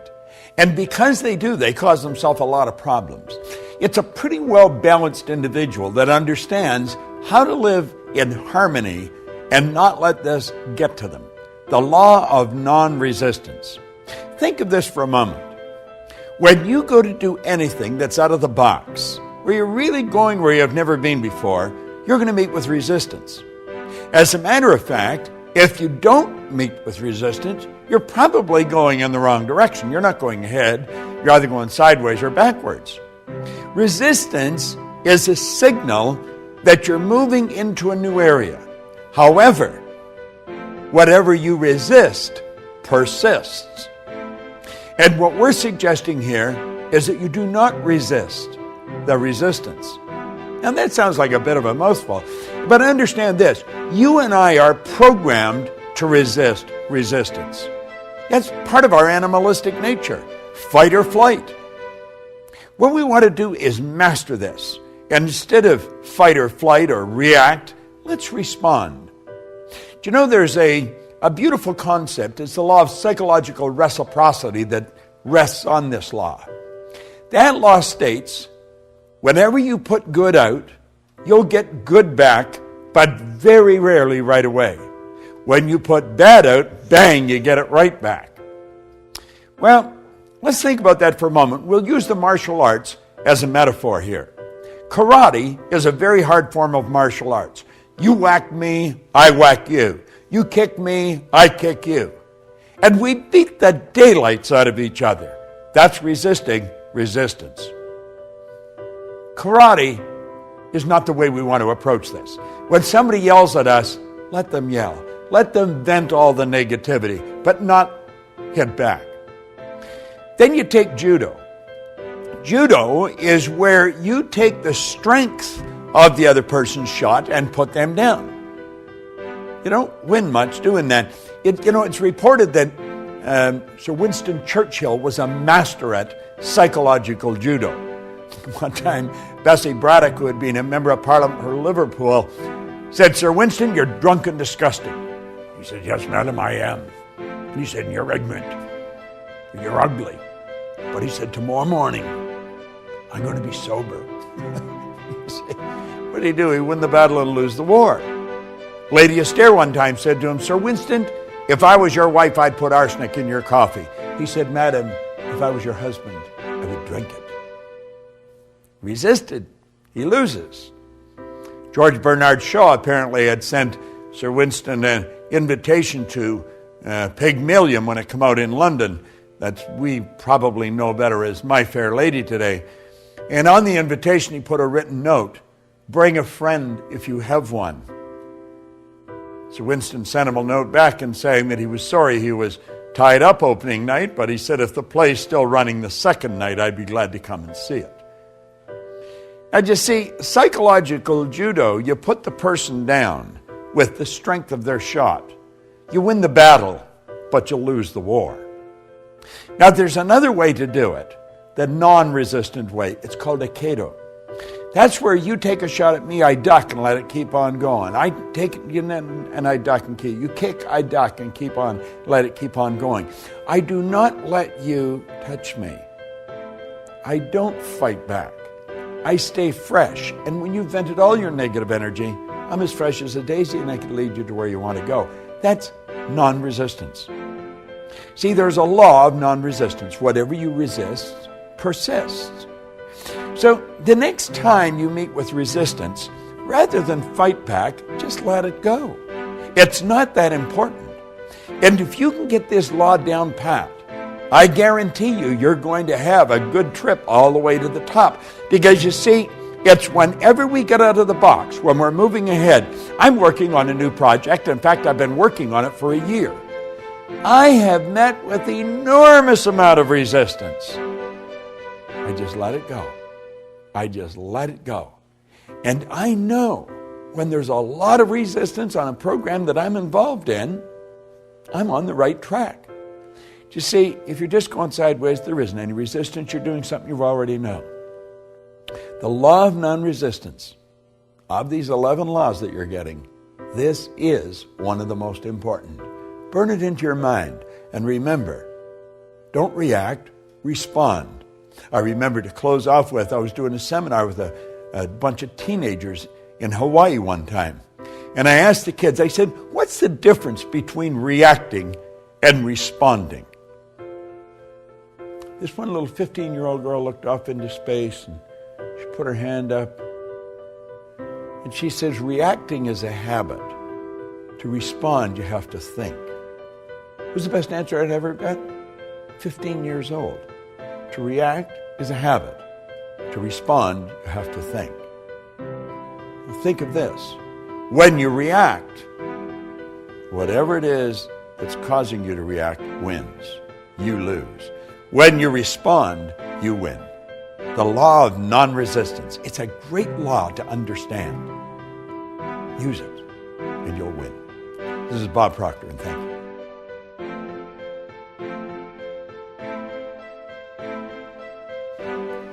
This is one law that I have really learned to love.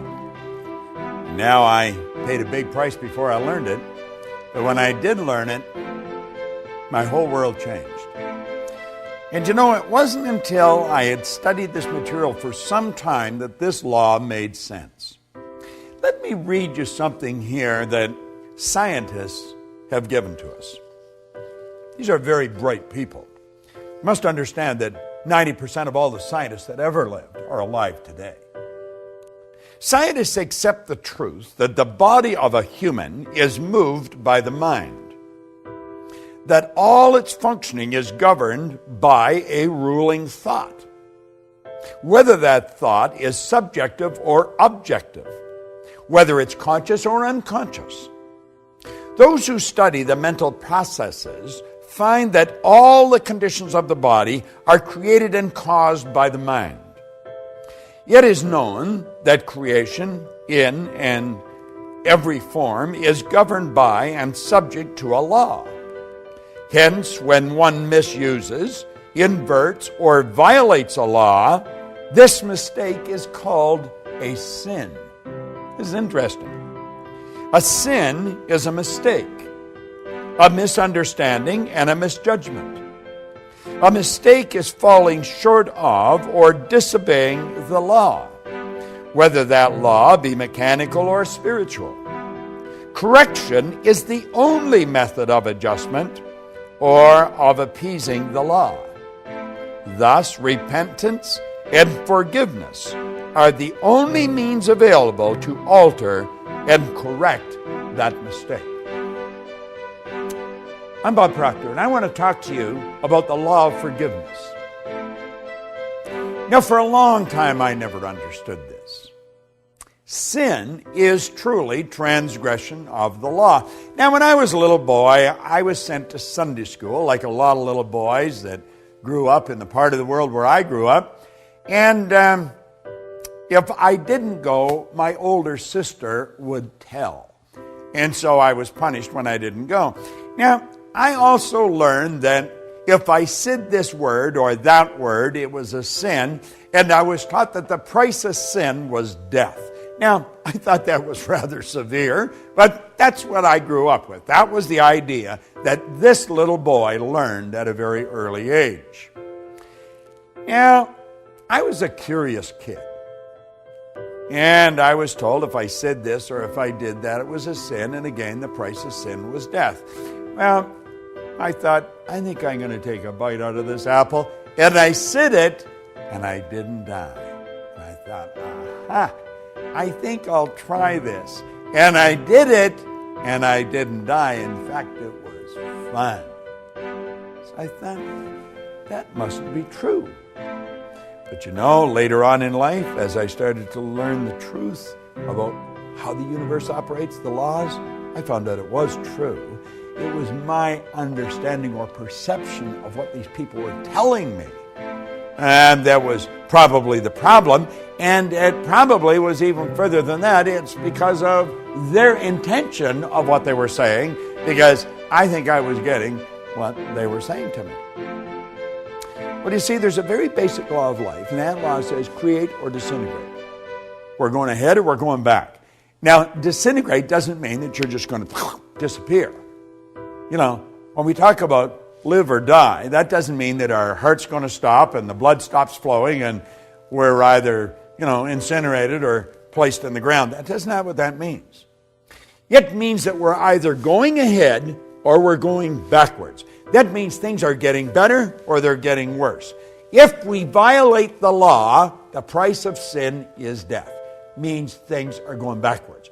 Things are not going to be as good as we want them to be. If we live in harmony with the law, we're going to go ahead. So do you see, sin is transgression of the law. Price of sin is you're going to go backwards.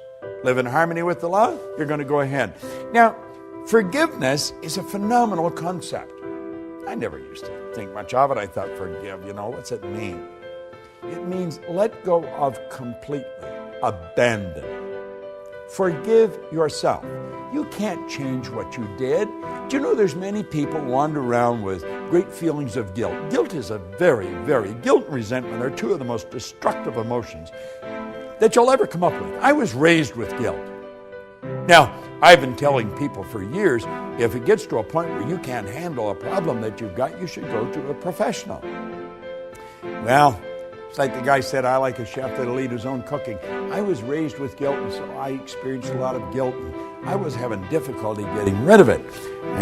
Any little thing I did that, that I just didn't think was right, I would have great guilt over it. So I went to a psychiatrist in Southern California, in Century City.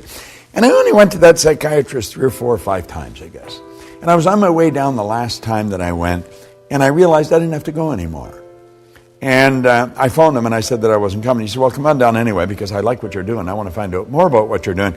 And he was able to help me get rid of the guilt.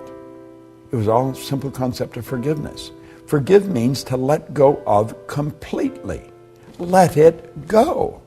Forgiving is a very healthy concept. We've got to learn to forgive ourselves. We've got to forgive others.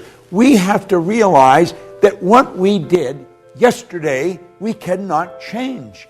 If you did something deliberately wrong, let it go. Forgive yourself.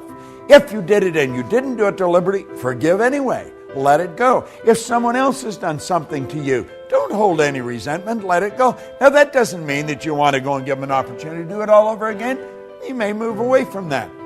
But you cannot hold bad thoughts in your mind and move in a good direction. Listen to something else that Hollywell brought it out here.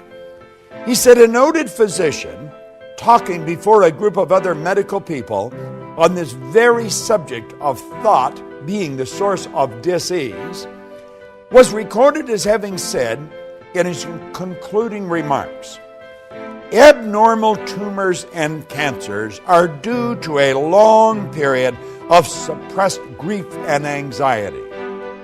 Another way of saying that such diseases are due to a lot of sinful thoughts getting bottled up and suppressed within our minds.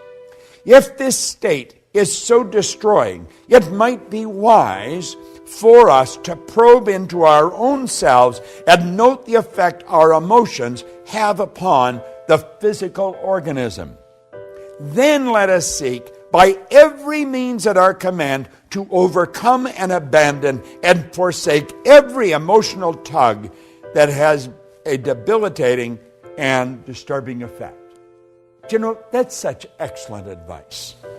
Do you know, if you go way back, I found out we're just absolutely ridiculous.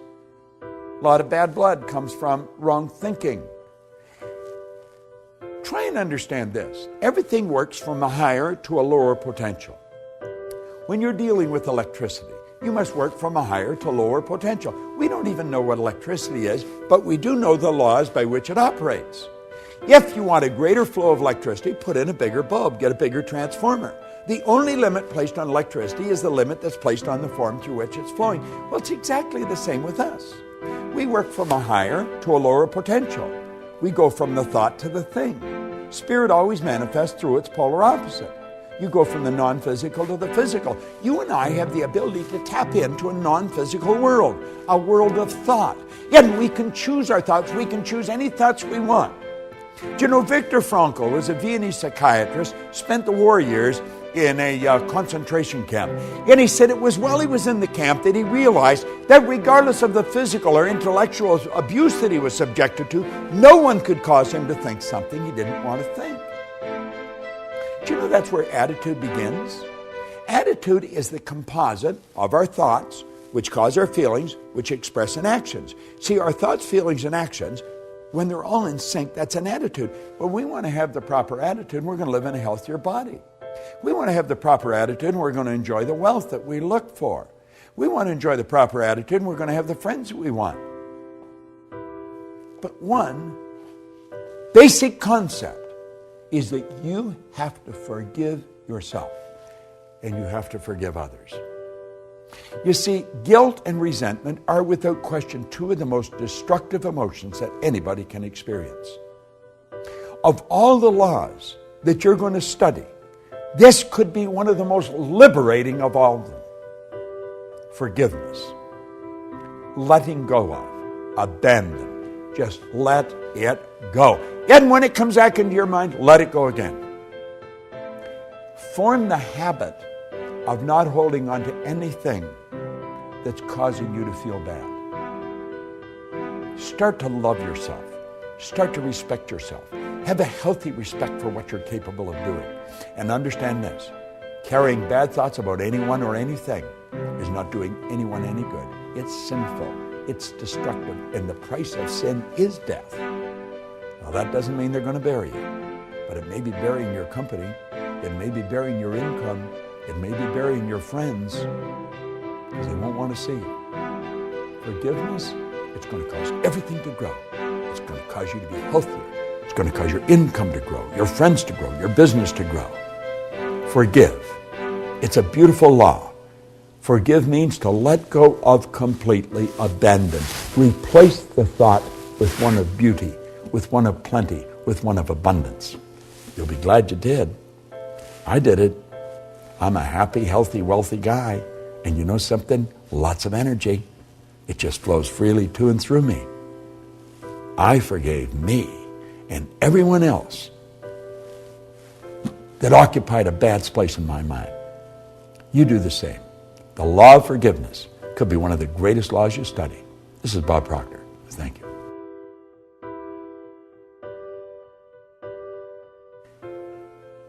Hello there, I'm Bob Proctor, and this could be one of the greatest misunderstood laws that there is. It's the law of sacrifice. Do you know, the way I was raised, and I would imagine probably the way you were raised, we were raised with the idea that sacrifice was letting go of something that we really valued. And it was sort of losing something that we valued. There was some people that made great sacrifices, and they were considered very special. But the average person just never made those great sacrifices. Well, sacrifice it's a law that will bring nothing but good into your life. If we understand it, but we've got to understand it, and most people don't understand it. Sacrifice is giving up something of a lower nature to receive something of a higher nature. I talked in one of the other laws about the last chapter in the Born Rich series, and it was on the vacuum law of prosperity. Well, sacrifice has to do with the vacuum law of prosperity.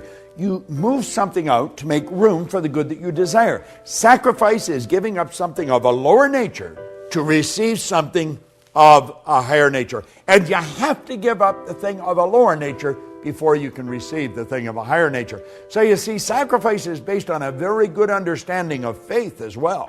Faith based on understanding. This is tricky. This isn't something that's just going to happen like that.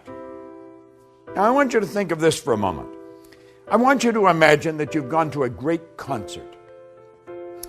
and you are marveled at the performance that you see. Or go to a great stage play and you see acting that is impeccable. Or watch a great award-winning movie and you'll see acting and you'll think, wow. Or you may watch somebody like Tiger Woods. Watch the great athletes, some great soccer player, a great golfer, a great ball player. Watch the Olympics and you see those swimmers or those athletes and you think, wow, how does that happen?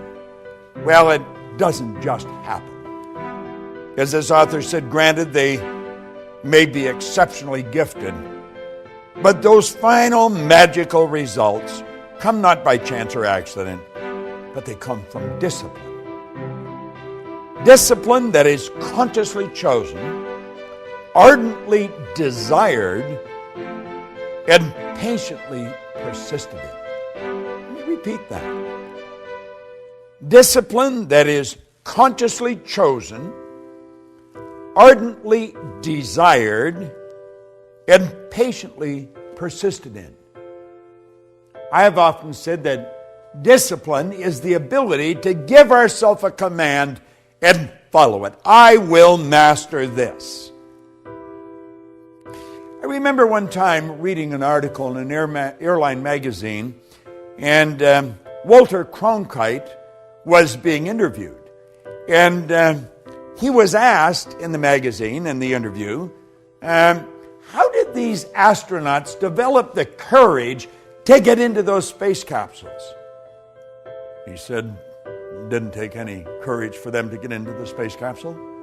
And as I read that, and I thought it's easy for him to say, he's sitting behind a microphone announcing it, he didn't get in the space capsule. But as I kept reading, I realized he was right. He said, what took the courage was the sacrifices they made, the study, the hundreds of hours of study, the repetition in the simulators. He said that's what took the courage to prepare them to get in the capsule. It took discipline. It took discipline. How did Halliwell call it? He said, discipline that's consciously chosen, ardently desired, and patiently persisted in. No one ever becomes great at anything by accident. We talk about people getting something for nothing. There is no such thing as something for nothing. That's absurd.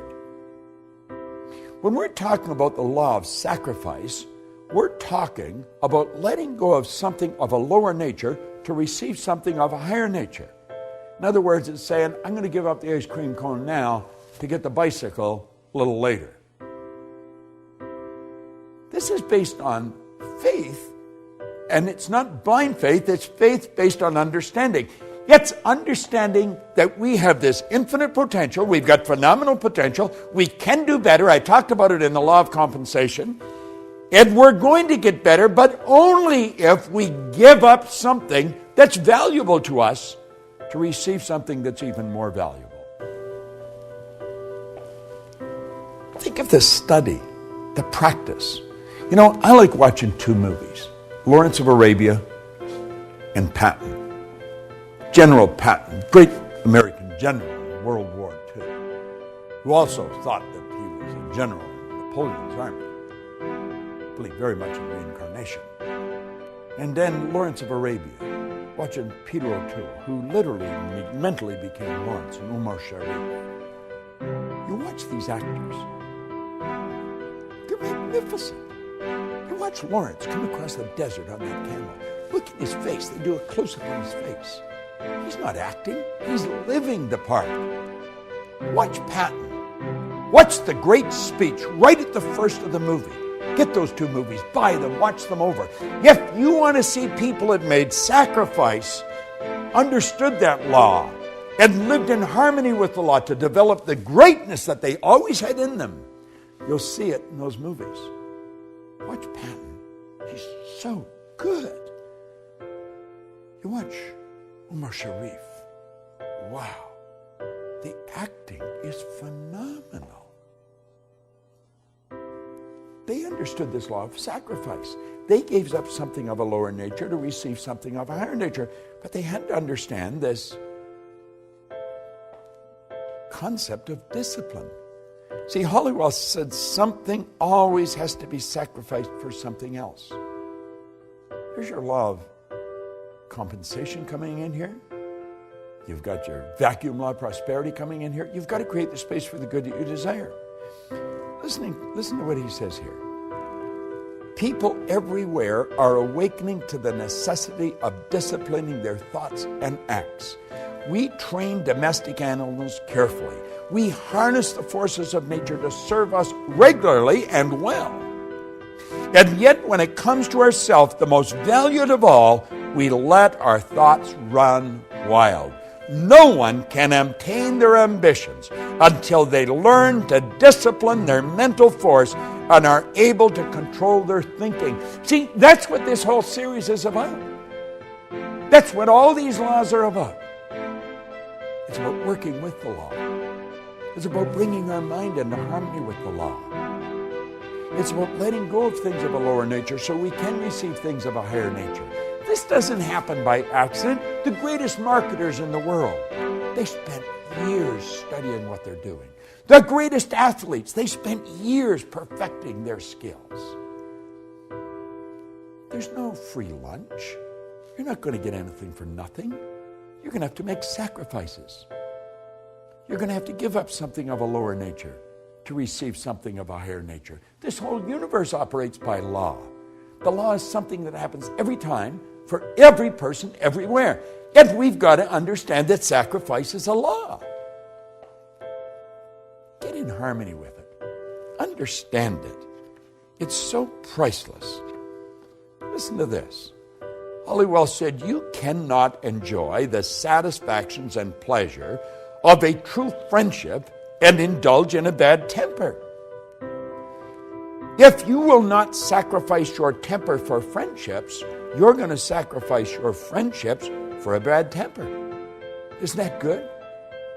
One cannot have a sterling character that friends will respect and trust and resort to crooked practices. If he will not give up his crooked ways of trustworthiness, he will have to sacrifice his trustworthiness for crookedness. You don't even have to think too deep on this to realize it's true. But I'll tell you something you will have to do. You'll have to work at it every day to make it a habitual part of your life, to make it a part of your paradigm. You see, most of the things we do are controlled by paradigms, habits. Paradigm's nothing but a multitude of habits. And if we're going to change our life, we're going to have to change our paradigm. We're going to have to sacrifice the habit of a lower nature for one of a higher nature. So you see, as you study into this, you're going to realize just how important discipline is. And I want to leave you with just an absolutely beautiful concept. You've got to discipline yourself. It's discipline that is consciously chosen. You've got to choose it. Someone else can't give it to you. This is done from within. It's discipline that's consciously chosen, ardently desired. You've got to really want it. Man, I so want to be better at what I'm doing. And patiently persistent in it. Patient persistence. It seems like an oxymoron, isn't it? It's not. Patient persistence. Just steadily focus where you're going. You've got it. You've got all the talent in the building. You've got it inside. But if you're not prepared to sacrifice what you've got, you're never going to get anything better. And understand this. It's create or disintegrate. If it doesn't get better, it's going to get worse. You've got to discipline yourself. And you've got to live in harmony with this law of sacrifice. You'll be so glad you did. Working in harmony with the laws. It's such a winning concept. I've proved it in my life. My friends all have in their life. That's why they're my friends. We work in harmony with the law. We're not perfect. We're working at it. Every day. I want you to work at it every day. This is Bob Proctor. Thank you.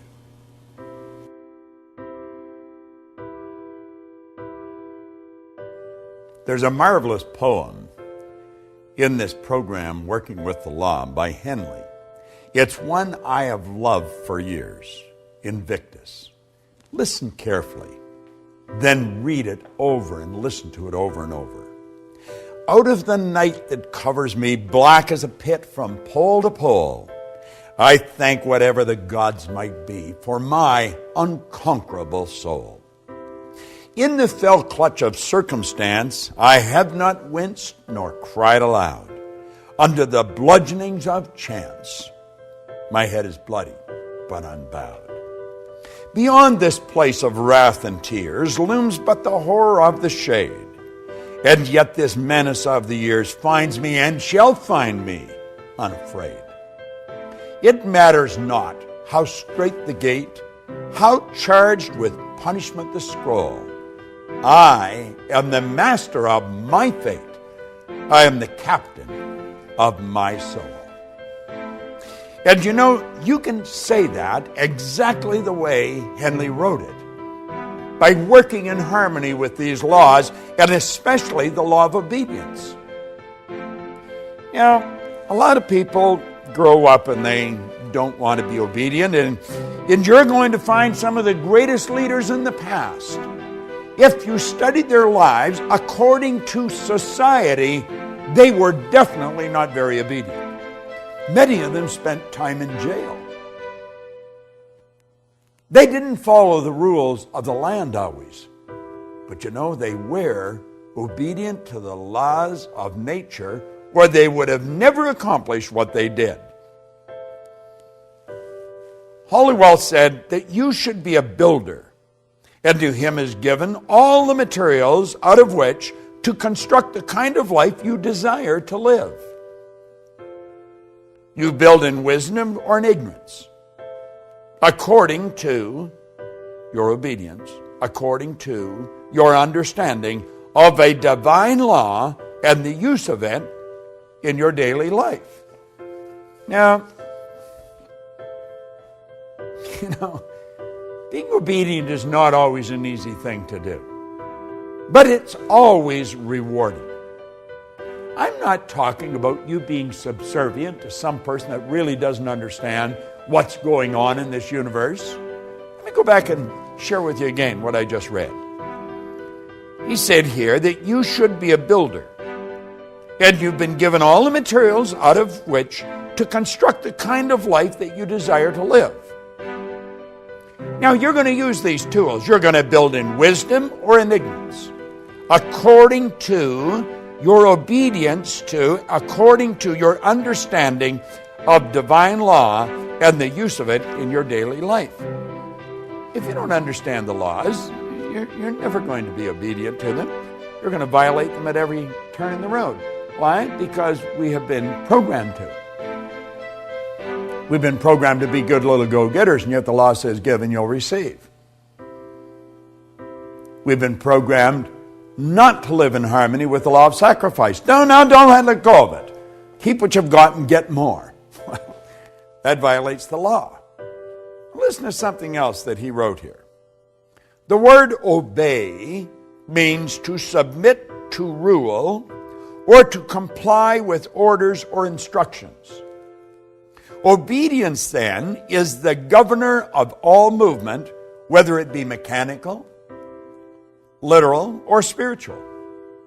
A giant machine without its governor would tear itself apart, would be utterly destroyed because it failed to obey its own laws of momentum and gravity.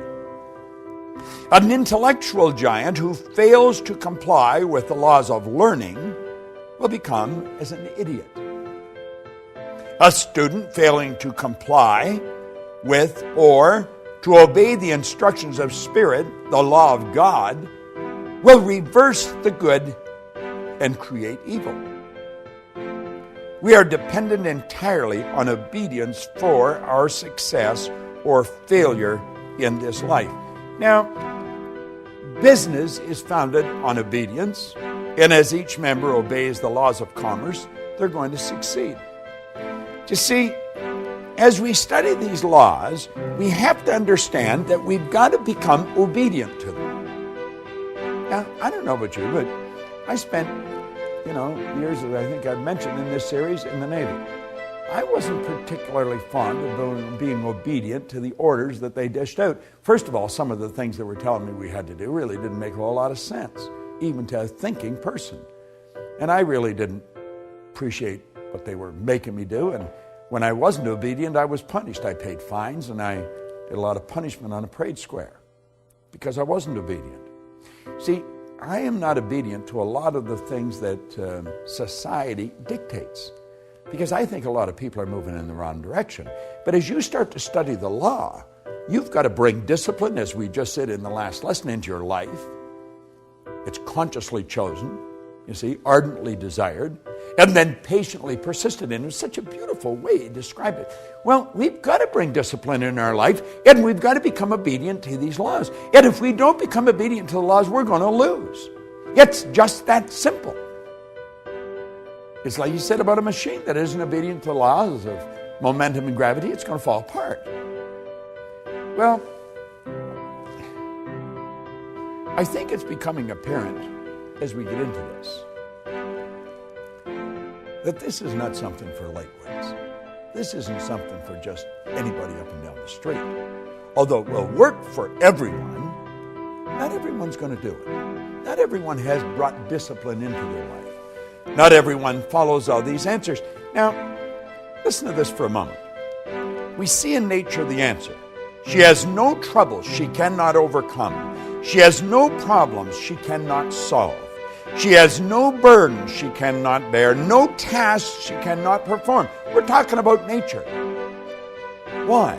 All her operations are governed by the mighty law of harmony and order, which constantly removes every discord, which heals all diseases, which rights every wrong, which supplies every need. Now think, he went on to say, if in the winter a young sprout attempts to break through the soil before season, Mother Nature destroys that sprout, reels it off, or freezes it out.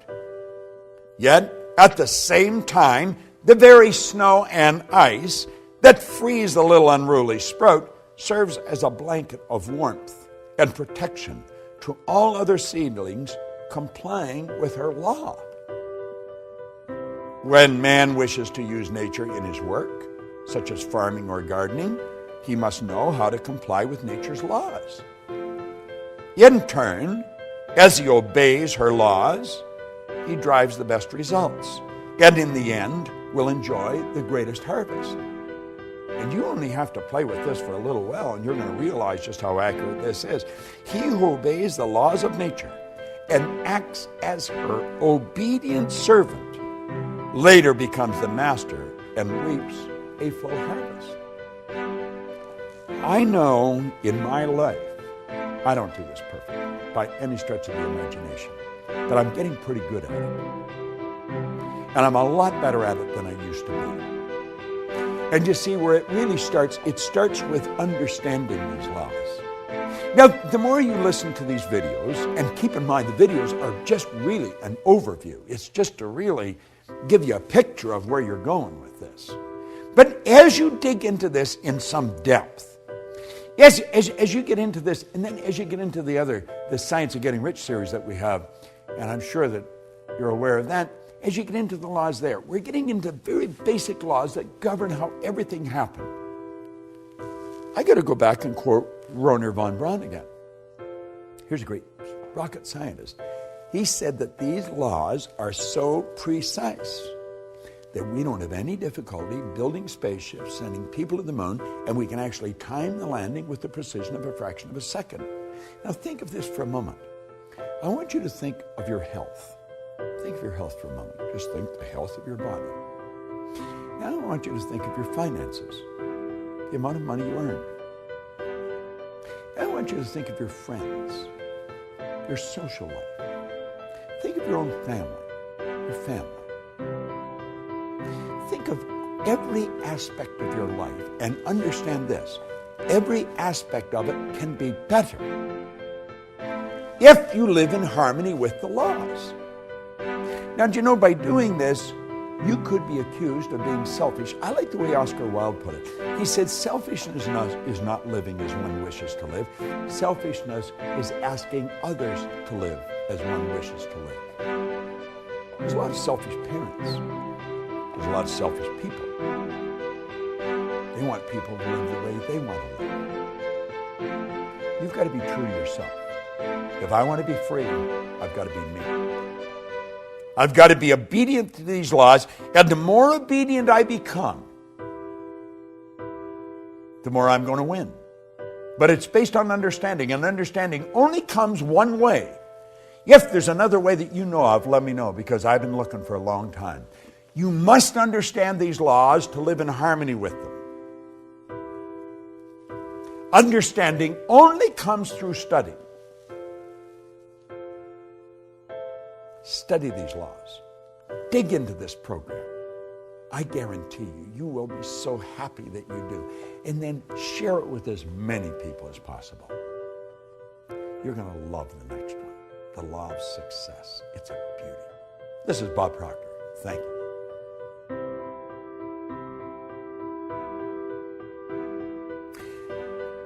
I sincerely hope that you get as much out of this law of success as I've got out of it over the years.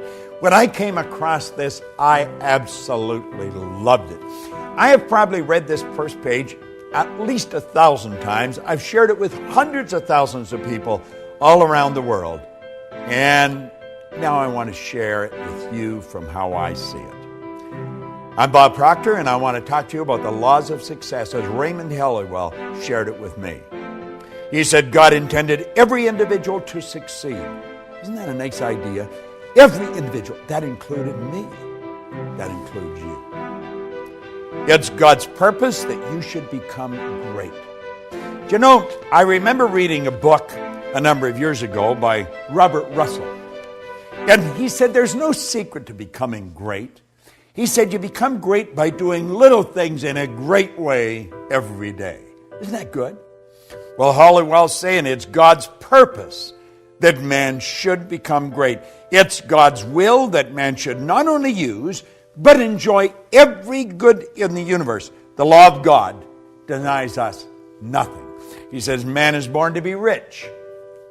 Well, you know, I created a program a few years back based on everything I had learned up to that time, and it was called You Were Born Rich. It's been considered one of the most complete programs on personal growth that you're ever going to find. If you go to bobproctor.com and take a look there, the Born Rich Learning System, because you were born rich. You have deep reservoirs of talent and ability within you. You're probably just a little short of money, but this program will show you how to do it. There's a company in Australia, New Ways, and every one of their leaders give credit to the Born Rich program for taking them right to the top of the company. Most of them have watched it over and over and over again. Well, man is born to be rich. Said the powers inherent in you are inexhaustible. Now think of that. The powers inherent in us are inexhaustible. This is a law. He said each normal person is endowed with a complete set of faculties, which, if properly developed and scientifically applied, will ensure success, ever-growing success. Do you know, Napoleon Hill said that an educated person is not necessarily a person with an abundance of general or specialized knowledge.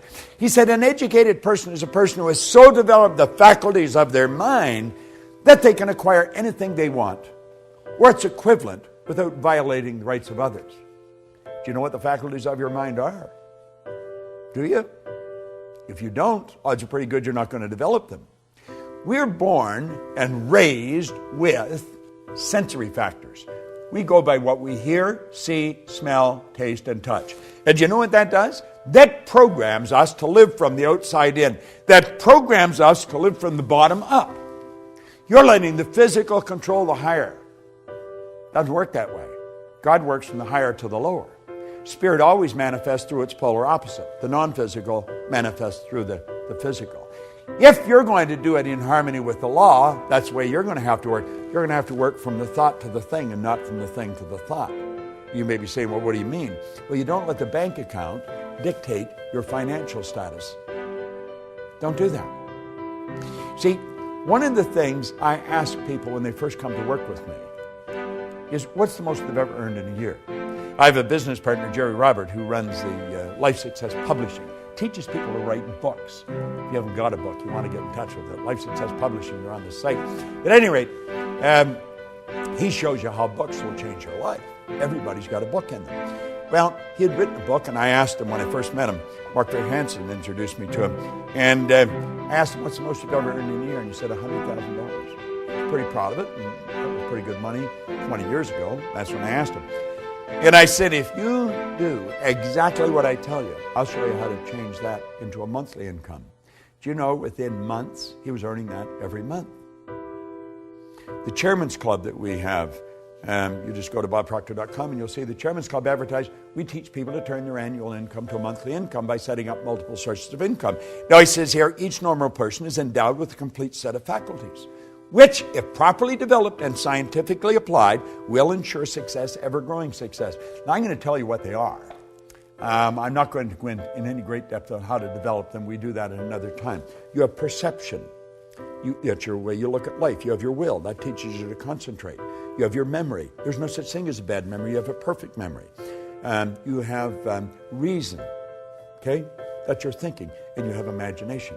These are all phenomenal mental tools, and you can use them to develop greater and greater success. And you're going to have to use them if you're going to live from the inside out. Ever-growing success. He said, we're made for progress. Every person contains within themselves the capacity for endless development. Do you know, that excites me. I don't know about you, but I've been working on this now for 48 years. 48 years I've been studying this, and I know that I'm going to study it for the next 48 years. I just want to keep getting better at it. Endless development. Advancement into all things is the law's great purpose. Now, that's a phenomenal idea. Advancement in all things is the law's great purpose. By learning to work with the law and promoting that aim, you're going to build yourself into a greater and a greater success. So you wonder, well, what is the win in me for really studying these laws? That's it. You're going to build yourself into a greater and a greater success. You're going to earn more money. You just keep earning more money. I went from earning $4,000 a year, now I earn millions of dollars. And it's easier. I don't work as hard. Napoleon Hill said, it takes no more energy to work with the big idea than it does with the small one. Well, that's what we're saying here.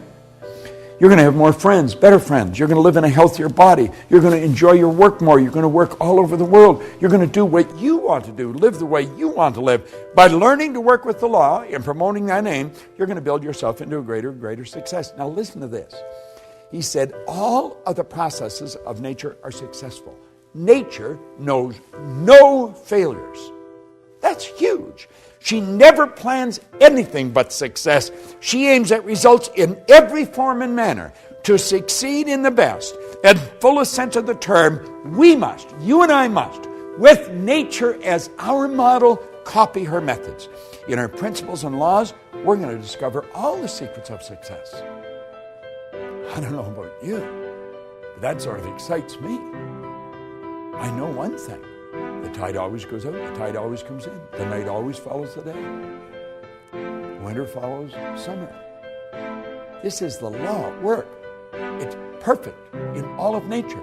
And we can do the same thing. In her principles and laws, we're going to discover all the secrets of success. Now he says, infinite resources are at our disposal. Infinite, there's no end to it. Infinite, there's no limit to our possibility. We can focus and individualize the elements, the forces, and the principles of the whole world. That's a bit of a stretch, isn't it? Do you know that everything in this universe will rush to your aid when you're working in harmony with the law? This isn't some decision of some emotional or capricious God on a cloud. This is the absolute law of the universe. The law is the uniform and orderly method of the omnipotent God. It's the way everything works. Everything works perfect. Infinite resources. There's no limit to our possibility. We can focus and individualize the elements, the forces, the principles of the whole world. We can develop a wonderful intelligence. Thus, all of life's questions may be answered. All of nature's secret discovered, and all human problems solved. Nothing is impossible. Now, you may be thinking, well, the world is in dire need of this. Oh, you're so right. Absolutely. But do you know it's because we're living in harmony with the law that we can live the way we do? Do you know there's some people that have never seen a toilet? Do you know that there's some people that have never seen an electric stove or a watch? Do you know that the whole world lived like that not long ago? Do you know that the electric light is a brand new idea relative to most of the population of the world? Do you know that these things, everything we've got that we take for granted, they're relatively new? It's all happened just in the last century or so. Think of that. Think of it. This has happened because we start to understand the law. Think of what you can do. Higher faculties, remarkable talent, superior insight, and greater power are dormant at all. And by psychological methods, these exceptional elements can be developed to an extraordinary degree for actual and practical use. That's by you and me. Now, I have been working at this for a long time. I know this to be true. Every mind can develop greatness. There are no exceptions. Simply a matter of knowing how. True self-help, self-discovery, self-knowledge, and proper instructions of applying one's principles and using one's faculties, using one's forces. It'll advance any person. See, the mind is perfect. It's perfect. And man is mind. And we can think. And our thoughts turn into things. Practice will ensure efficiency. Use is going to bring forth results. Success, therefore, is within the reach of every aspiring person. Now, he asked a question. He said, do you wish to succeed? God, I remember reading this. First time I read it. Well, he said, you can. You possess all of the essentials within yourself. All you need is to gain a right understanding of the principles and the laws upon which success is based, and then apply the right methods of operating these causes until success is earned. But you must earn it. There is no free lunch. Now, I have just touched on the first page of the law of success.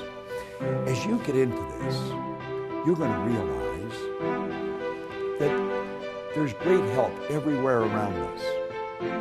We can have everything we want. We can enjoy all the good we want to enjoy. But only if we work in harmony with the law. And the odds of us working in harmony with them is pretty slim if we don't understand them. We've got to study them. Now, what I have done here in this series is give you an overview. I hope I have inspired you to want to learn more. That was really my purpose in doing this. I was asked by the people who are promoting this series with us if I would give you a brief overview on film, and that's what I've done. And hopefully this will do what they hoped it would do, make you want to study into this in greater depth and share it with other people. You see, locked up in this program is a system for you to earn all kinds of money, have all kinds of fun, and enjoy greater good in your life. That's what I've been enjoying, and that's the purpose of my life, to help people like yourself do just that. I want to suggest that you go out and do the same thing. This is Bob Proctor, and thank you.